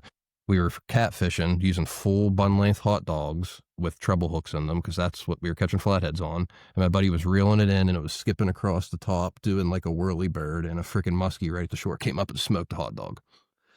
So like that right there, I think tells you like that's not the only scenario I've had. Like, these fish eat like the dumbest lures, like the dumbest looking baits, big spinner, like your bass spinner baits. Picture that, but like this big. They eat those. Like, how dumb do you have to be to eat that? They just get like they get so fired up. They're predatory fish, like, and they're either in the mood or they're not in the mood. And you're either on them or you're not. So like, if you're not on them, you're not going to catch them. If you're on them and they're not in the mood, you're not going to catch them. If you're on them and they're in the mood, you can probably do nothing wrong. Like, you could put a treble hook on your shoe and bop it around and something's going to smoke it. So does that mean we're going to see the Saddletramp Glizzy coming out? Yeah, really. That has not been the first time we've joked about that. I've joked about it with people. Yeah. I think it'd be cool. I'd buy one, and there's not a muskie within 100 miles of me. So it's, some of these lures, that's basically what they are. Like, there's big tubes for muskie. It's literally just like your standard bass tube, but 10 to 12 inches. And they do nothing. I mean, they just bop, or you work them. You impart the action on them, and they're just a chunk of plastic coming through the water. And just like the bass, that muskie sees it's eating fish, and it sees something moving in the water. It's like, fish, I eat it.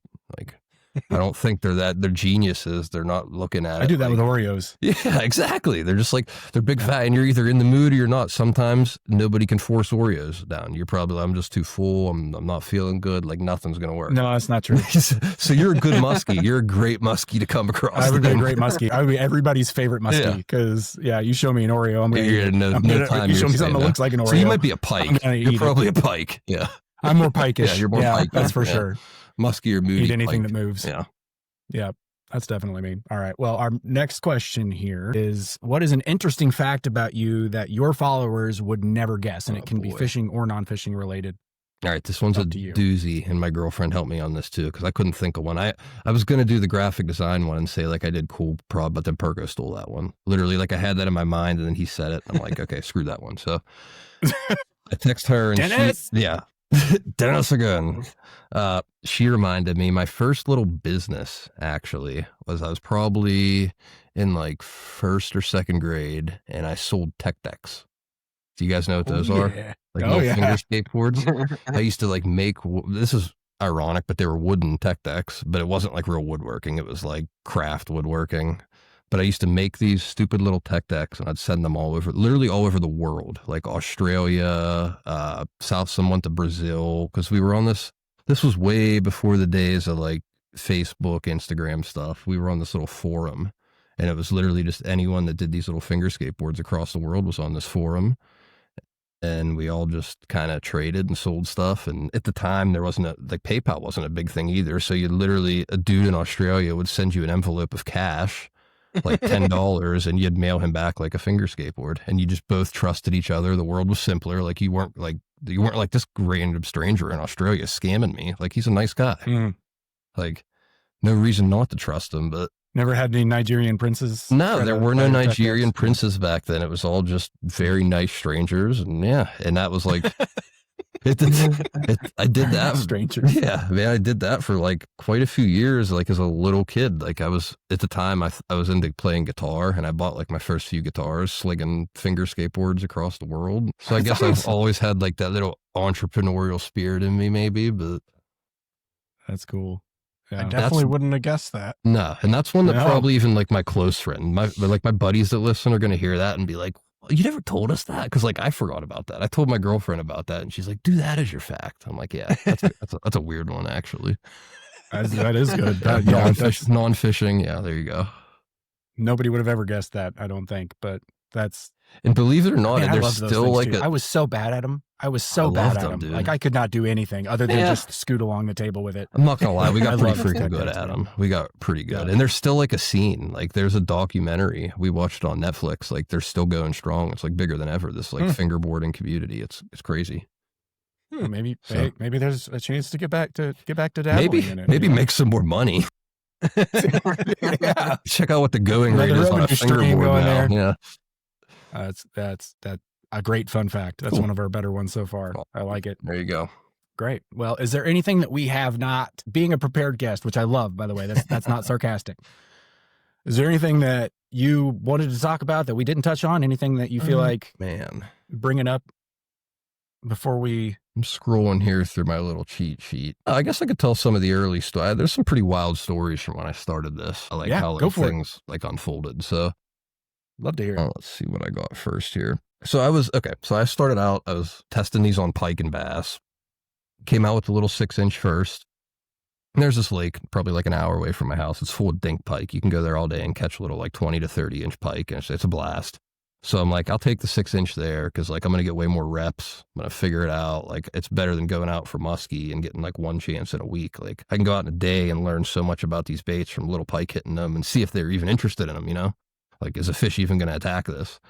And they did, and we crushed them. And that spring, we crushed the pike and the bass. I went back a few times. I got like a lot of good video for like the first few like little promo videos I made and stuff, like just slamming pike and pike hitting them at the boat. That went on like the whole year. And then that summer, I think I started like kind of playing with the 8-inch a little bit. Wasn't really catching much on it. And then we did the 10-inch, and same deal. I was kind of like playing with it, making sure it ran, not really catching nothing on it. Well, at that, like got to be the next year, and at that point, nobody had caught a muskie yet on them. I still hadn't caught a muskie. I was still just like banging little pike and bass and stuff on the 6-inch. And I went on a trip with some buddies, Nick and Luke, up to the St. Lawrence River in Canada. And these two, they're like the two best fishermen I know. They're like just like the best muskie fishermen I know, best bass fishermen. And like we go up there and they're just putting on a clinic, just catching fish. And like I had only taken my baits because at that time I decided I'm like, I'm going to commit. Like I know if I take my baits plus other baits up there after a couple of days, I'm going to get all discouraged and I'm going to want to start throwing other stuff and like cheating a little bit. If I take only mine, I'm going to be forced to use them all week and I'm going to learn a lot and yada, yada, yada. So I did. And then it got to be like midway through the week. And I think I'd lost like probably a dozen fish. And like, they weren't that great at the time. They were still kind of like very early, very rudimentary. My rigging was kind of different and the baits themselves were different. And I just wasn't having like a good trip. I was having a good trip, but I wasn't catching fish. I hadn't caught a fish. It was getting down to the end. I was watching them catch like 50-incher after 50-incher. And I'm like, this is killing me. And then it got to be like, I don't remember if it was the like last full day or like it was toward the end of the trip. And I stuck a 52.5-incher in the middle of the night. And that was the first one I had caught on them. And I leading up to that fish, I even told myself, I'm like not going to make these baits when I go home. If I don't catch anything this trip, like it's done. Like I'm going home, I'm throwing it all away. I'm burning it all. Like screw it. But then I caught that fish and it's amazing how quick that like attitude turned. I'm like, oh, okay. Like that fish is in the net and I'm already like, yeah, okay, we're going to keep doing this. Yeah, this is great. That's cool. This is amazing. But yeah, that was just like the probably lowest I've ever been like fishing, and then followed by like the highest, like it's game on. Like we're going home. It's pedal to the metal. Like this is going to work. Like Complete swing of emotion. just total switch. Yeah. Immediate. Yeah. Then I think as bait makers, we've all kind of been there. Like Yeah. whenever it's like, man, this thing it may not be as good as I hope it is. And you fish with it for a while and it's like, nothing's biting it. You know, do I have to start over? And then all of a sudden something slams it and you're like, oh, okay, never mind. This is the best bait ever made. This is it. It's amazing what confidence does, man. And I found it like, that's kind of one of the reasons I wanted to take only my things. Cause I'm like, I had caught pike on them. So like, there was no doubt in my mind that like a predatory fish would eat them. It wasn't a matter anymore of like, will a muskie eat this? Like, yeah, they're going to eat it. It's just a matter of like, can you put it near a muskie? And two, like, is your rigging going to hold up? Or are you going to set like a hook on a muskie and your split rings are going to come like flying apart? Which like, I didn't think that was going to happen, but like that was an if at that point, cause nobody had caught one on them. So yeah, it was a lot. And then like you get that confidence and then all of a sudden it's just like, oh yeah, they work. Like that's that's not even there anymore. It's just like going out your head. Like, yeah. Doubted it for a second. Yeah, never doubted it. I knew it, man, all along. Duh. Yeah. I was practicing. Yeah. Exactly. Stretching it out. Yeah. Oh, that's crazy. And it just goes to show like all it takes is that one bite. Yeah. Well then to completely change your perspective on something. Well, that's why fishing's so awesome. Like it's just you even a terrible day where you've not caught anything, then all of a sudden you get that one bite. And if it's the only fish you catch, at least for me, I'm not that great at it. So for me, one fish is a win. Like if I catch one fish in the day, everything else is bonus. Oh yeah. You're talking to a muskie guy. You even see, like Perka said, sometimes your day is gauged by I saw one. So it's like a win. Yeah. It's like one followed my lure to the boat. So that's a win for us. That's high fives all around, boys. We're eating good tonight. Like, gotta follow. Yeah. Or what was it called? You moved it. Yeah, you moved one. Yep. Yeah. Big win. I remember. Awesome. Spinning off that is so that trip couldn't get any crazier. So not only did I catch that fish, then behind me, that's like my dad up there. My buddy drew that picture, and that's kind of like another reason I started this brand, because my dad passed away. But while he was sick, I kind of needed something to do. I was like real bummed out, and like he was at home on hospice, and I kind of like needed to like, separate myself a little bit and do my own thing. And that's kind of like when bait making came in at the perfect time. I was like, I can go screw around with lures for a little bit. That was that. But he eventually passed before I had gone on this trip. So this was like the first big trip I went on, like without having him around. And while I was there, a kid named Chase Pope, well, I'll go back. This guy, Brandon, he had bought some baits from me before I went on this trip, and he lost one in a creek. He snagged one, broke it off. It was stuck on a log in a creek. This guy, Chase Pope, comes along. He actually had lost his dad a week prior to a heart attack. And then Chase is out fishing this creek. He finds my lure on a log exactly a week later, puts it on, and catches his first muskie on soft plastics. And Brandon sent me the story while I was on that trip. I think it was either right before or right after I had caught my fish. It might have been like a day before I caught my fish, actually. But he sent me that, and it like blew my mind. I'm like, if that isn't like meant to be, like that's like the... Oh, yeah. So like since then, me and Chase have become friends and fished together, and like it's awesome. It was really cool. That's a cool story. Yeah. Yeah, man. It was like a really weird, like just a cool thing. Universe aligning at the right moment. Yep. Yeah. It happens sometimes. Yeah, man. And sometimes it happens in a way that you don't want it to, but it's still. Yeah. Just silver like lining. every time I get my belt loop caught on the door handle whenever I'm trying to get out I often couldn't do that if I tried. Yeah. But no, I like the positive stories better. So that's oh yeah. And then awesome. One other goofy little story I had here was I had this kid Garrett. I met him at the Ohio Expo this past year, and just recently he caught his first muskie ever on my baits. And that was really cool, like hearing his story on that. And he made like a little shrine, like he put the bait like in like a shadow box with like the picture of the fish and like the actual bait, and like hung it up. And it's really cool. So being a part of something like that was like something I never knew the feeling of that till I got into lure making, and that's like one of the cooler parts of it. Yeah, 100%. And we talked about that with Dennis a little bit. It's like, send your bait makers photos. Right? Like send us the pictures, tell us the stories, tell us. I don't care if it's a 12-ounce largemouth. Yeah, like, man. If you caught it on my bait, I want to see a picture. That was one part. I would be stoked. That was one part of that episode. I had my hands up like a lady in church. I was just like, preach, like, amen. Like, I don't care if you snagged like a snapping turtle in the butt. Like, send me the picture of it. Like, I'll tell a funny story about it. Like, I don't care. Like, just.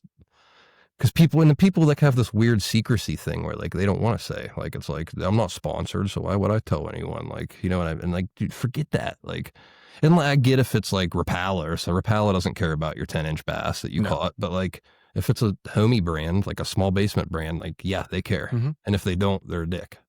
Like, yeah, agreed. Yeah. Care about every single fish that's caught. I don't care how big it is. Mm-hmm. Yeah, that's cool. Joe from Bait and Tackle. He sent me, he's like, dude, I gotta send you a picture of this bass. It was the tiniest bass I've ever seen. And he caught it on the battle mouse. And he's like, I gotta get the video off my GoPro. And then like, it took him a couple days to send it. And he's like, please post it. Please post That's it. great. I need someone like Joe. I'm gonna post it. Don't worry. And then I forgot for like a few days, and I just texted him today. I'm like, bro, I totally forgot to post it. And then I finally did. But yeah, it doesn't matter. No, and it's even little fish, big fish. It's so exciting to see. Like, dude, that came out of my basement, and now you are in like across the country. I mean, he's not across the country for me, but you're states away in a kayak catching fish on it. Like, I don't care how small it is. Yeah, like, it's just so cool. This is why we put in all this effort. Like, send everything. Yeah, man, it's important. 100%. It's funny because it's amplified too at muskie. There's like this veil of secrecy of some guys don't even want you to know when they're catching fish. Like, that's a big thing. Like, they don't even want you to know like when a bite's happening. So like asking them what lure you caught it on and when is like, whoa, that's rude. Like, you are prying way too slow your roll. Like, there's bass guys like that too. There's bass guys like that too. Yeah. I get it. I get it. Still, send me all your pictures, please. Yeah. Send everybody your pictures. Send it.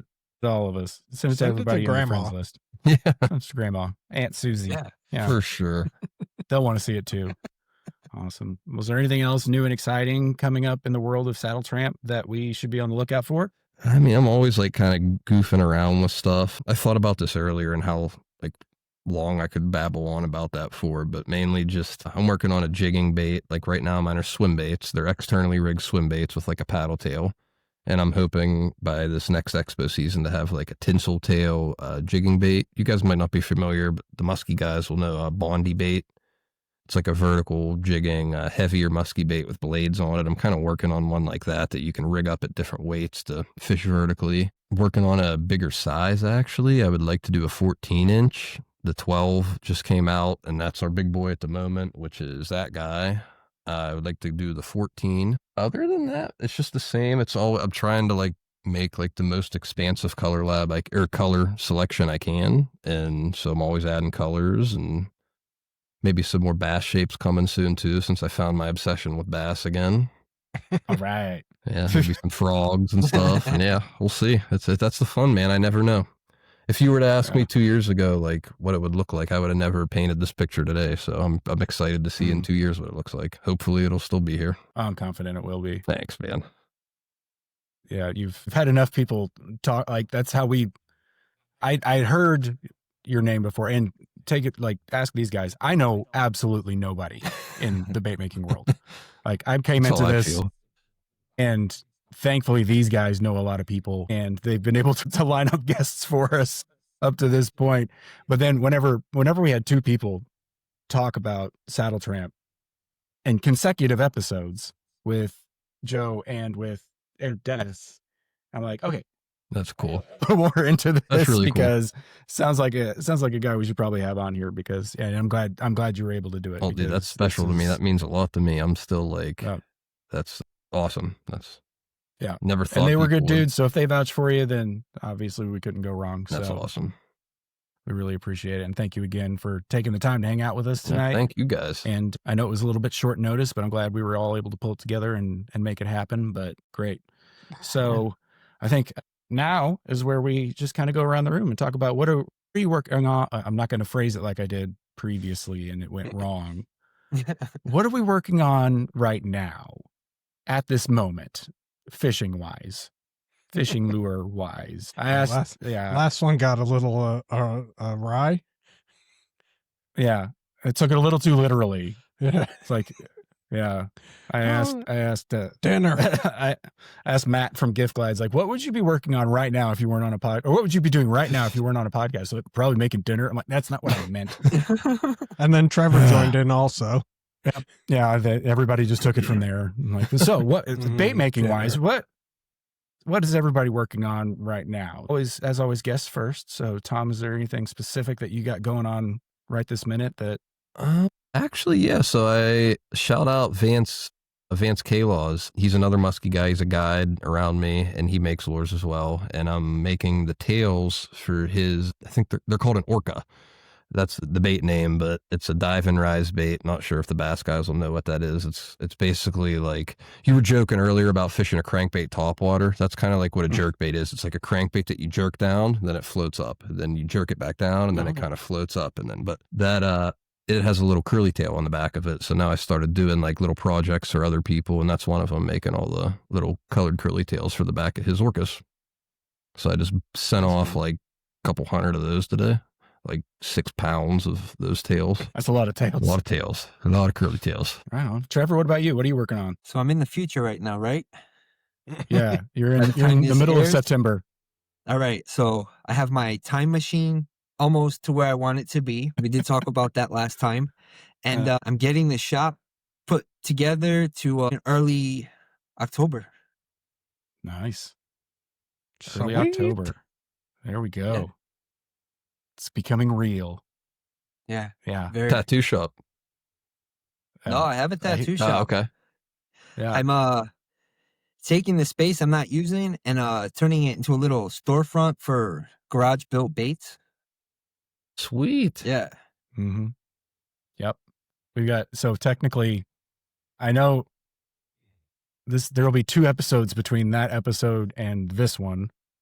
But yeah, if it was episode 14, yeah, I'm getting the numbers correct, I think. Episode 14, Trevor made a huge announcement that he's opening up his own storefront for Peak Baits. That is going to be it's a tattoo shop, it's a bait shop, it's an art gallery. There's pizza involved, probably. Talking my Oh, yeah. language, buddy. Definitely. There's no hope in here. We're gonna have pizza in the parking lot, in my parking spaces, where Nice. no one will bother us. Peaks Pizza. Dude, we would get along. At the last fishing expo I was at, I got a tattoo. My buddy Brian was scratching me up in his hotel room. So it's Oh, it hand would in hand absolutely pizza, happen. tattoos, fishing. Like it's like stepbrothers. Did we just become best friends? I think we could. Yes. Yeah. Want to come do karate in the garage? Want to come tattoo me and talk about lures? Let's do it. He'll do it. Tattoo Oh, lures yeah. on Do me. it. Yeah, dude, screw it. Let's go. Oh yeah, he works on He- Anthony regularly. did- Nice. He's That's awesome. he's got his own tattoo shop here at my house. It's the corner of the dining room table, Nice. and we set the table up because I tried to tattoo, so I spent all this money on stuff like I got like the official table and all the crap. Wow. So it was perfect. Like he comes, you're just set up. Dude, it's the most sterile environment. I've been That's tattooed great. at expos and stuff that are nowhere near as sterile as what he sets up. And I'm like, you can't beat it, dude. It's in my No. own house. Only problem is I just want to smoke cigarettes the whole time and I can't smoke cigarettes in the It's your house. house. Yeah. You Awesome. win some, lose some. It's definitely going to be very cool once it's open. Yeah, man. Yeah, we're all very excited. Where will that be? to see what Trevor What does. state? Connecticut. That might be worth a little Connecticut trip. I got buddies there already. Maybe I'll have to take the road trip. Wait, you're like in between him and me. I live in the Poconos, Okay. so we could just meet halfway where I don't have to go anywhere. That would be cool.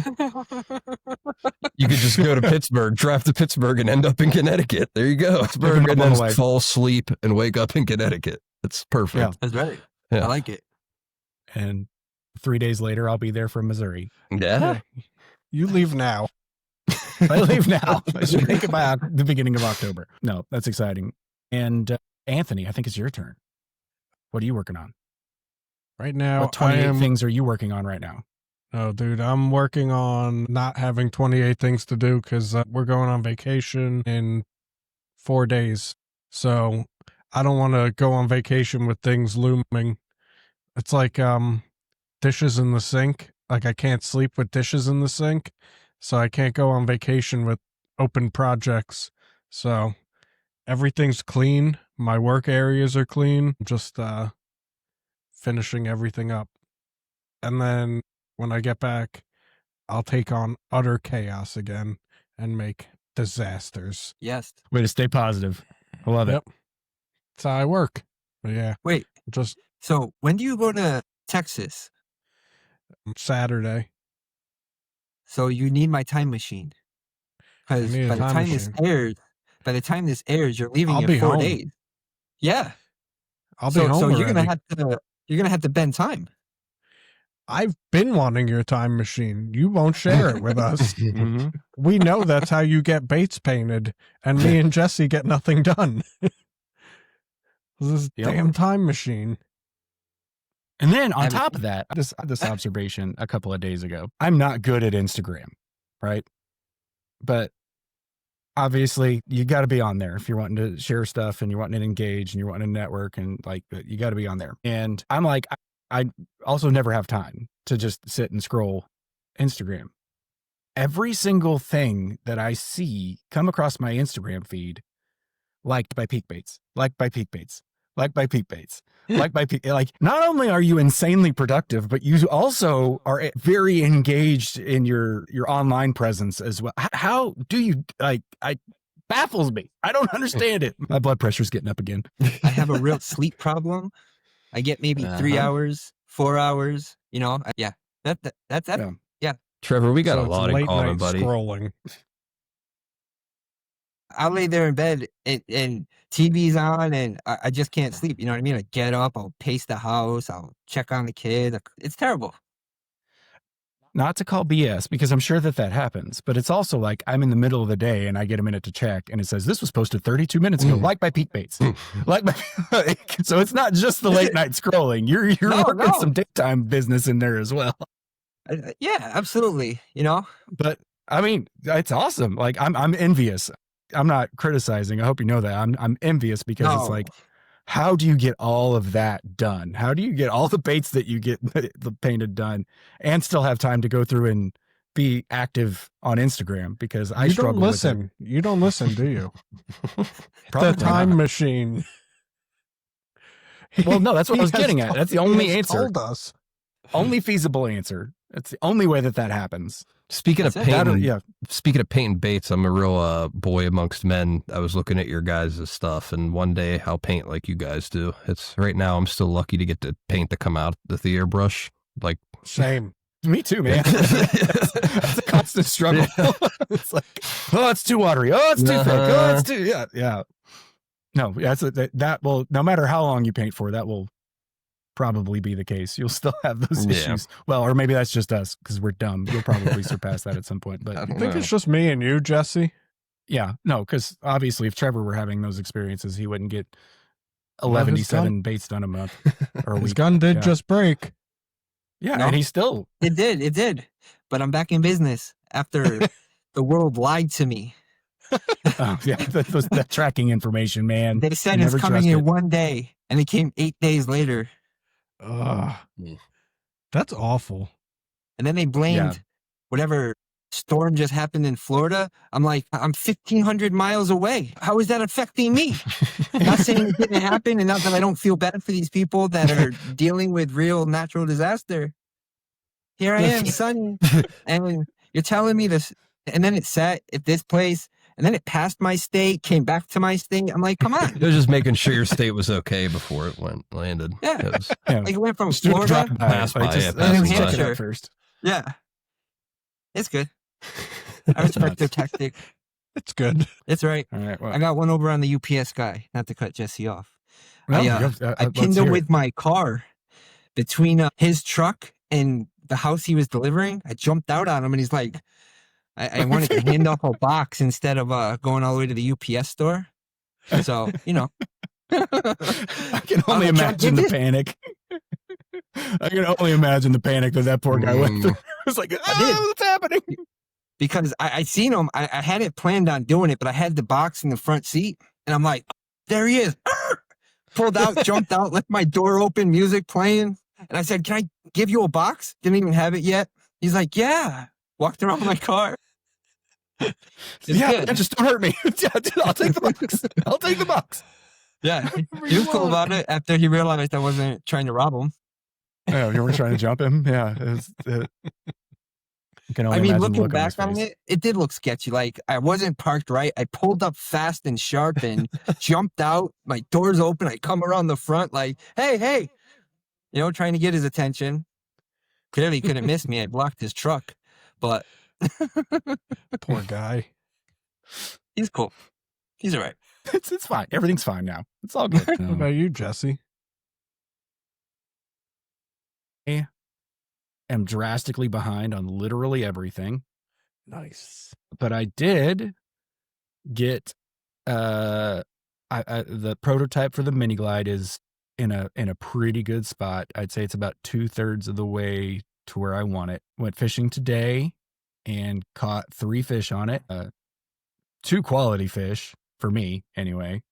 And it performed really well. There's just a couple of little things I need to adjust on it, but we're getting really close to getting that sucker dialed in. And I know we're going to do an episode on dialing in baits later, so I'm making sure to take notes on things that I'm noticing and adjusting and things like that. But no, it's in a good spot. Hopefully to have that, I don't know.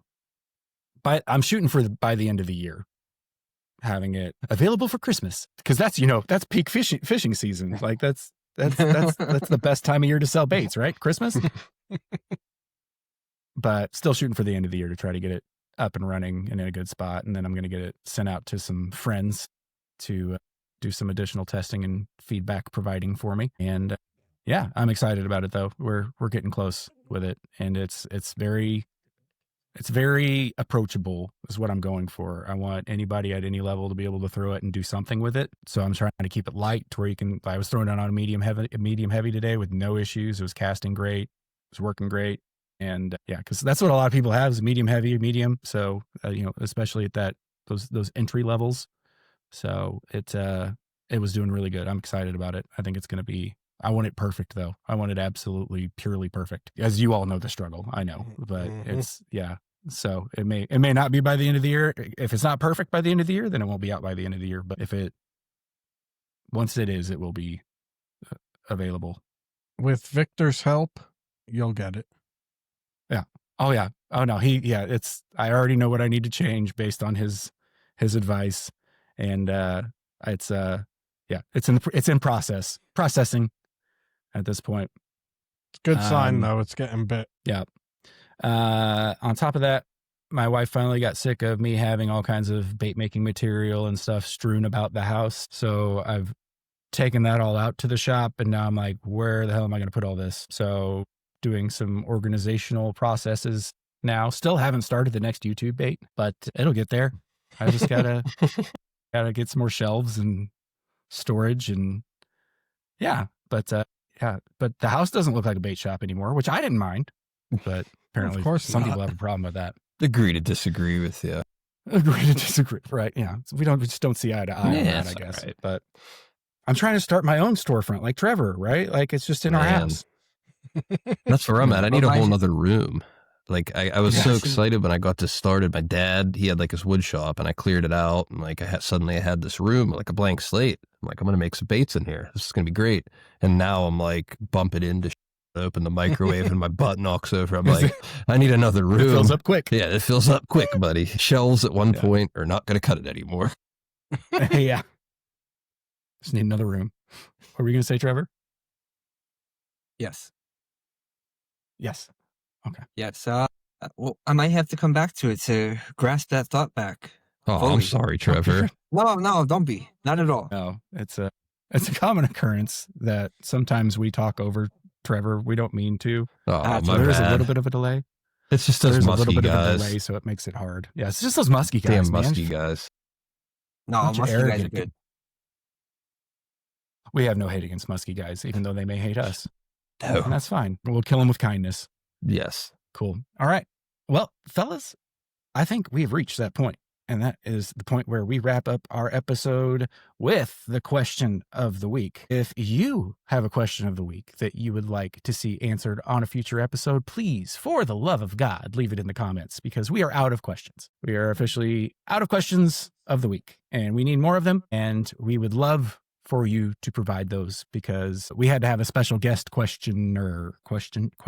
Yes. That's a word. A special guest questioner this week. But this week's question comes from none other than Batman.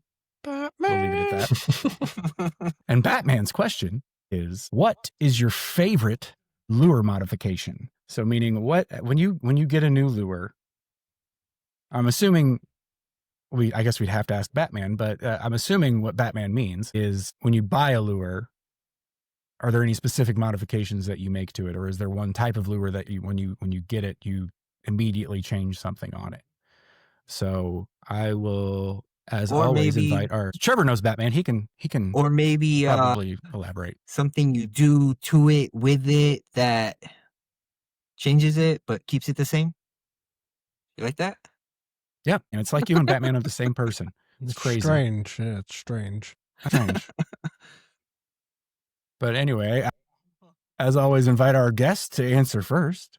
So, Tom, is there any specific modifications that you like to make to any of your lures? It's a tough one because I'm like a real tinkerer. Like I'm always changing like everything, especially we're talking musky baits. I'm always like clipping them apart and adding things and moving things and adding blades on, and just like that's like my nature. That's like kind of why I do my baits the way I do them, to like be tinkered with. But I would say like in general, all encompassing one for me is like playing with the weights and like how the bait's balanced, especially like a rubber bait like mine. You can get a totally different, like we'll say like if you want it to sink faster, you weight it more toward the head.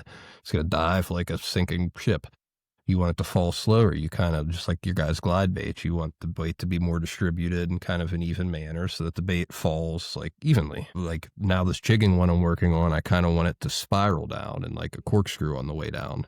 So you have to find a way to get it onto its side while it's sinking so that it kind of falls like a plane hitting the ground, like spiraling down. It's like, I think with weight, just by tweaking one little thing with weight, we were talking Senkos earlier, suddenly you got a wacky rig Senko, you jam a nail weight in each end and your wacky rig Senko sinks faster. It's like, with just little tweaks in weight, you can do a whole lot of things on any lure, honestly. Weight is probably the most important aspect in at least in a lot of types of lures. So that's kind of my answer. So can I follow also? Sure. Yes.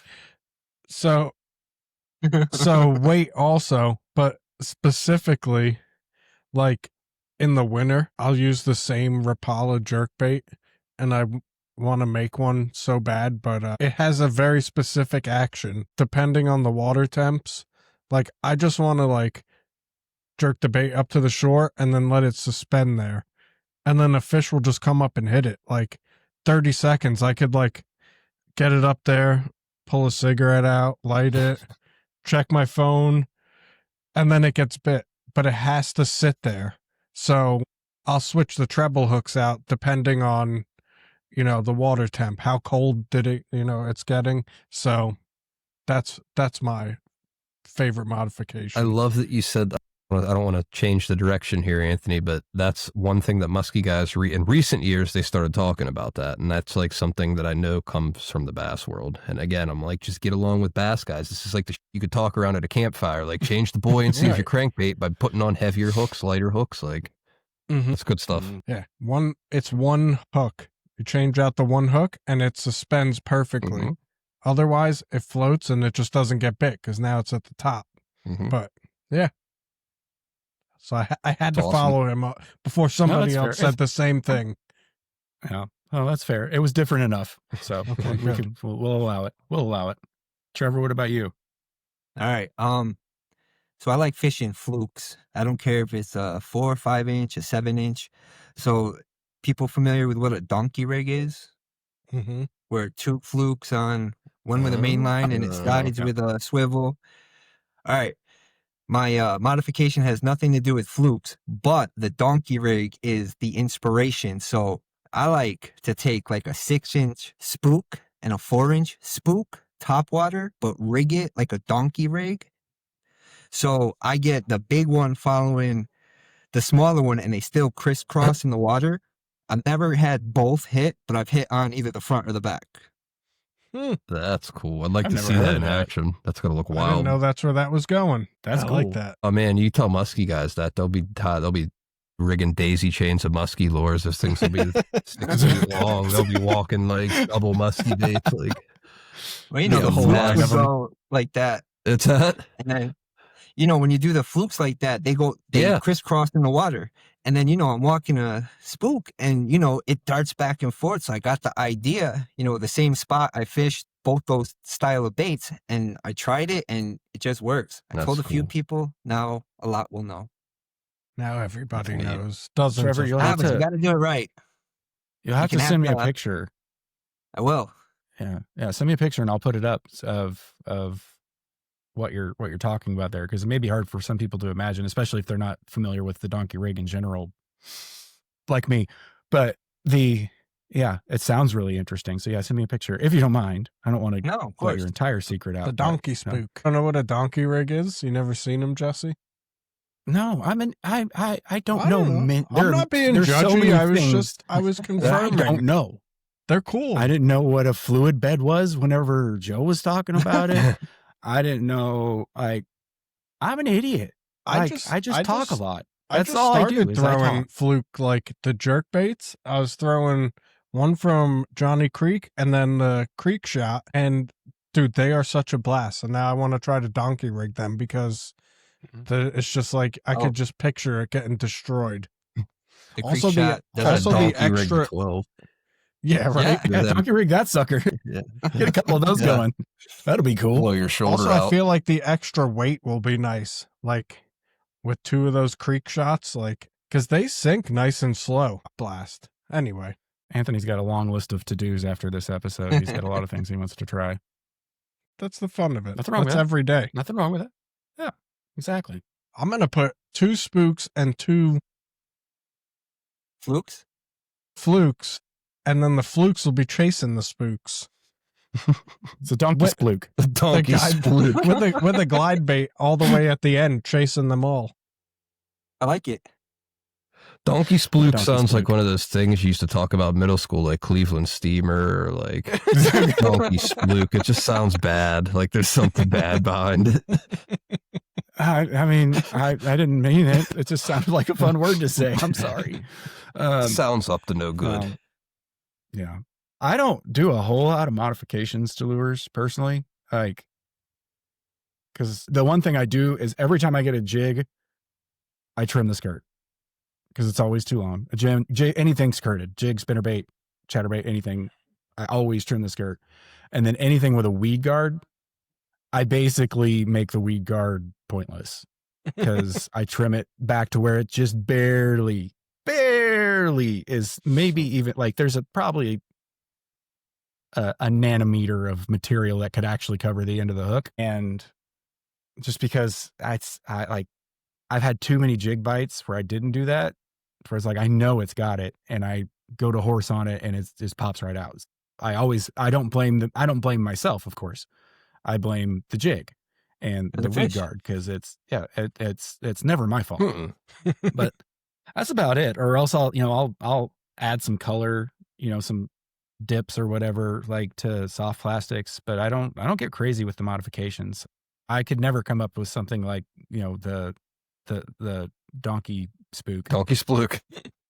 The donkey spluke. I could never come up with something like that on my own. I'm not that creative. The All my creativity goes into the baits that I make. The next so time someone that's asks me what I'm using or what I caught them on, I'm going to pull that one out. I'm going to say that. I'm going to say, just to see their face. Yeah, I caught it on a donkey spluke. Yeah. You don't know the donkey spluke? You're going to find the one guy that goes, he's going to pretend he's going, oh, yeah. Oh, yeah. I've heard of it. Great. Yeah, donkey spluke. That's a Japanese thing, right? Yeah, like new. it's Yeah. Just direct them to this episode and they'll I had a Shameless buddy that plug. when people used to ask him, his was knowledge. They'd be like, what'd you get that one on? It's, knowledge. And then people would be like, oh, okay. Not talking to this guy. I like knowledge and that. experience. I like that. I may steal that one. That's good. Cool. All right. Well, gentlemen, it has been a pleasure as always. And Matt, I was wrong episode. That was the last one. It's quite all right. God, Time machine. I've said Tom the whole time, so I know your name. I know. It's cool. It's getting late. So yeah, and I Sure is. woke up at 4 a.m. to go fishing today. Give me a break. I can't be perfect all Excused. the time. Yeah. But anyway, Tom, really appreciate you spending the time with us and for hanging out and for sponsoring the giveaway. Don't forget to go enter the giveaway, pin post at Bait Boys Podcast on Instagram. Tag as many people as you possibly can. Follow Saddletramp Baits and Bait Boys Podcast on Instagram. That's all you got to do to enter. But again, thank you for your time. Thank you for hanging you, out guys. with 3 weirdos Thank you. for a couple hours. It's awesome. No, it's been great. We'll have to do it again sometime. You're welcome back anytime if you're willing to For go sure, through this guys. again. Yeah, we get into the weeds But, on the plastics next time. Yeah, heck Like yeah. that. And then again, thank you for the advice Yeah, man. on the Anytime. podcasting stuff. Love talking because, about it. Yeah, we're trying to find our way, and hopefully Doing everybody great. seems to be enjoying it so far, and can only get better from here. Yeah, man. So, Love it. all Love right. listening. Keep it up, guys. Thanks, man. Thank you, and thank you for sticking through with us to the end. And as always, we'll see you next time.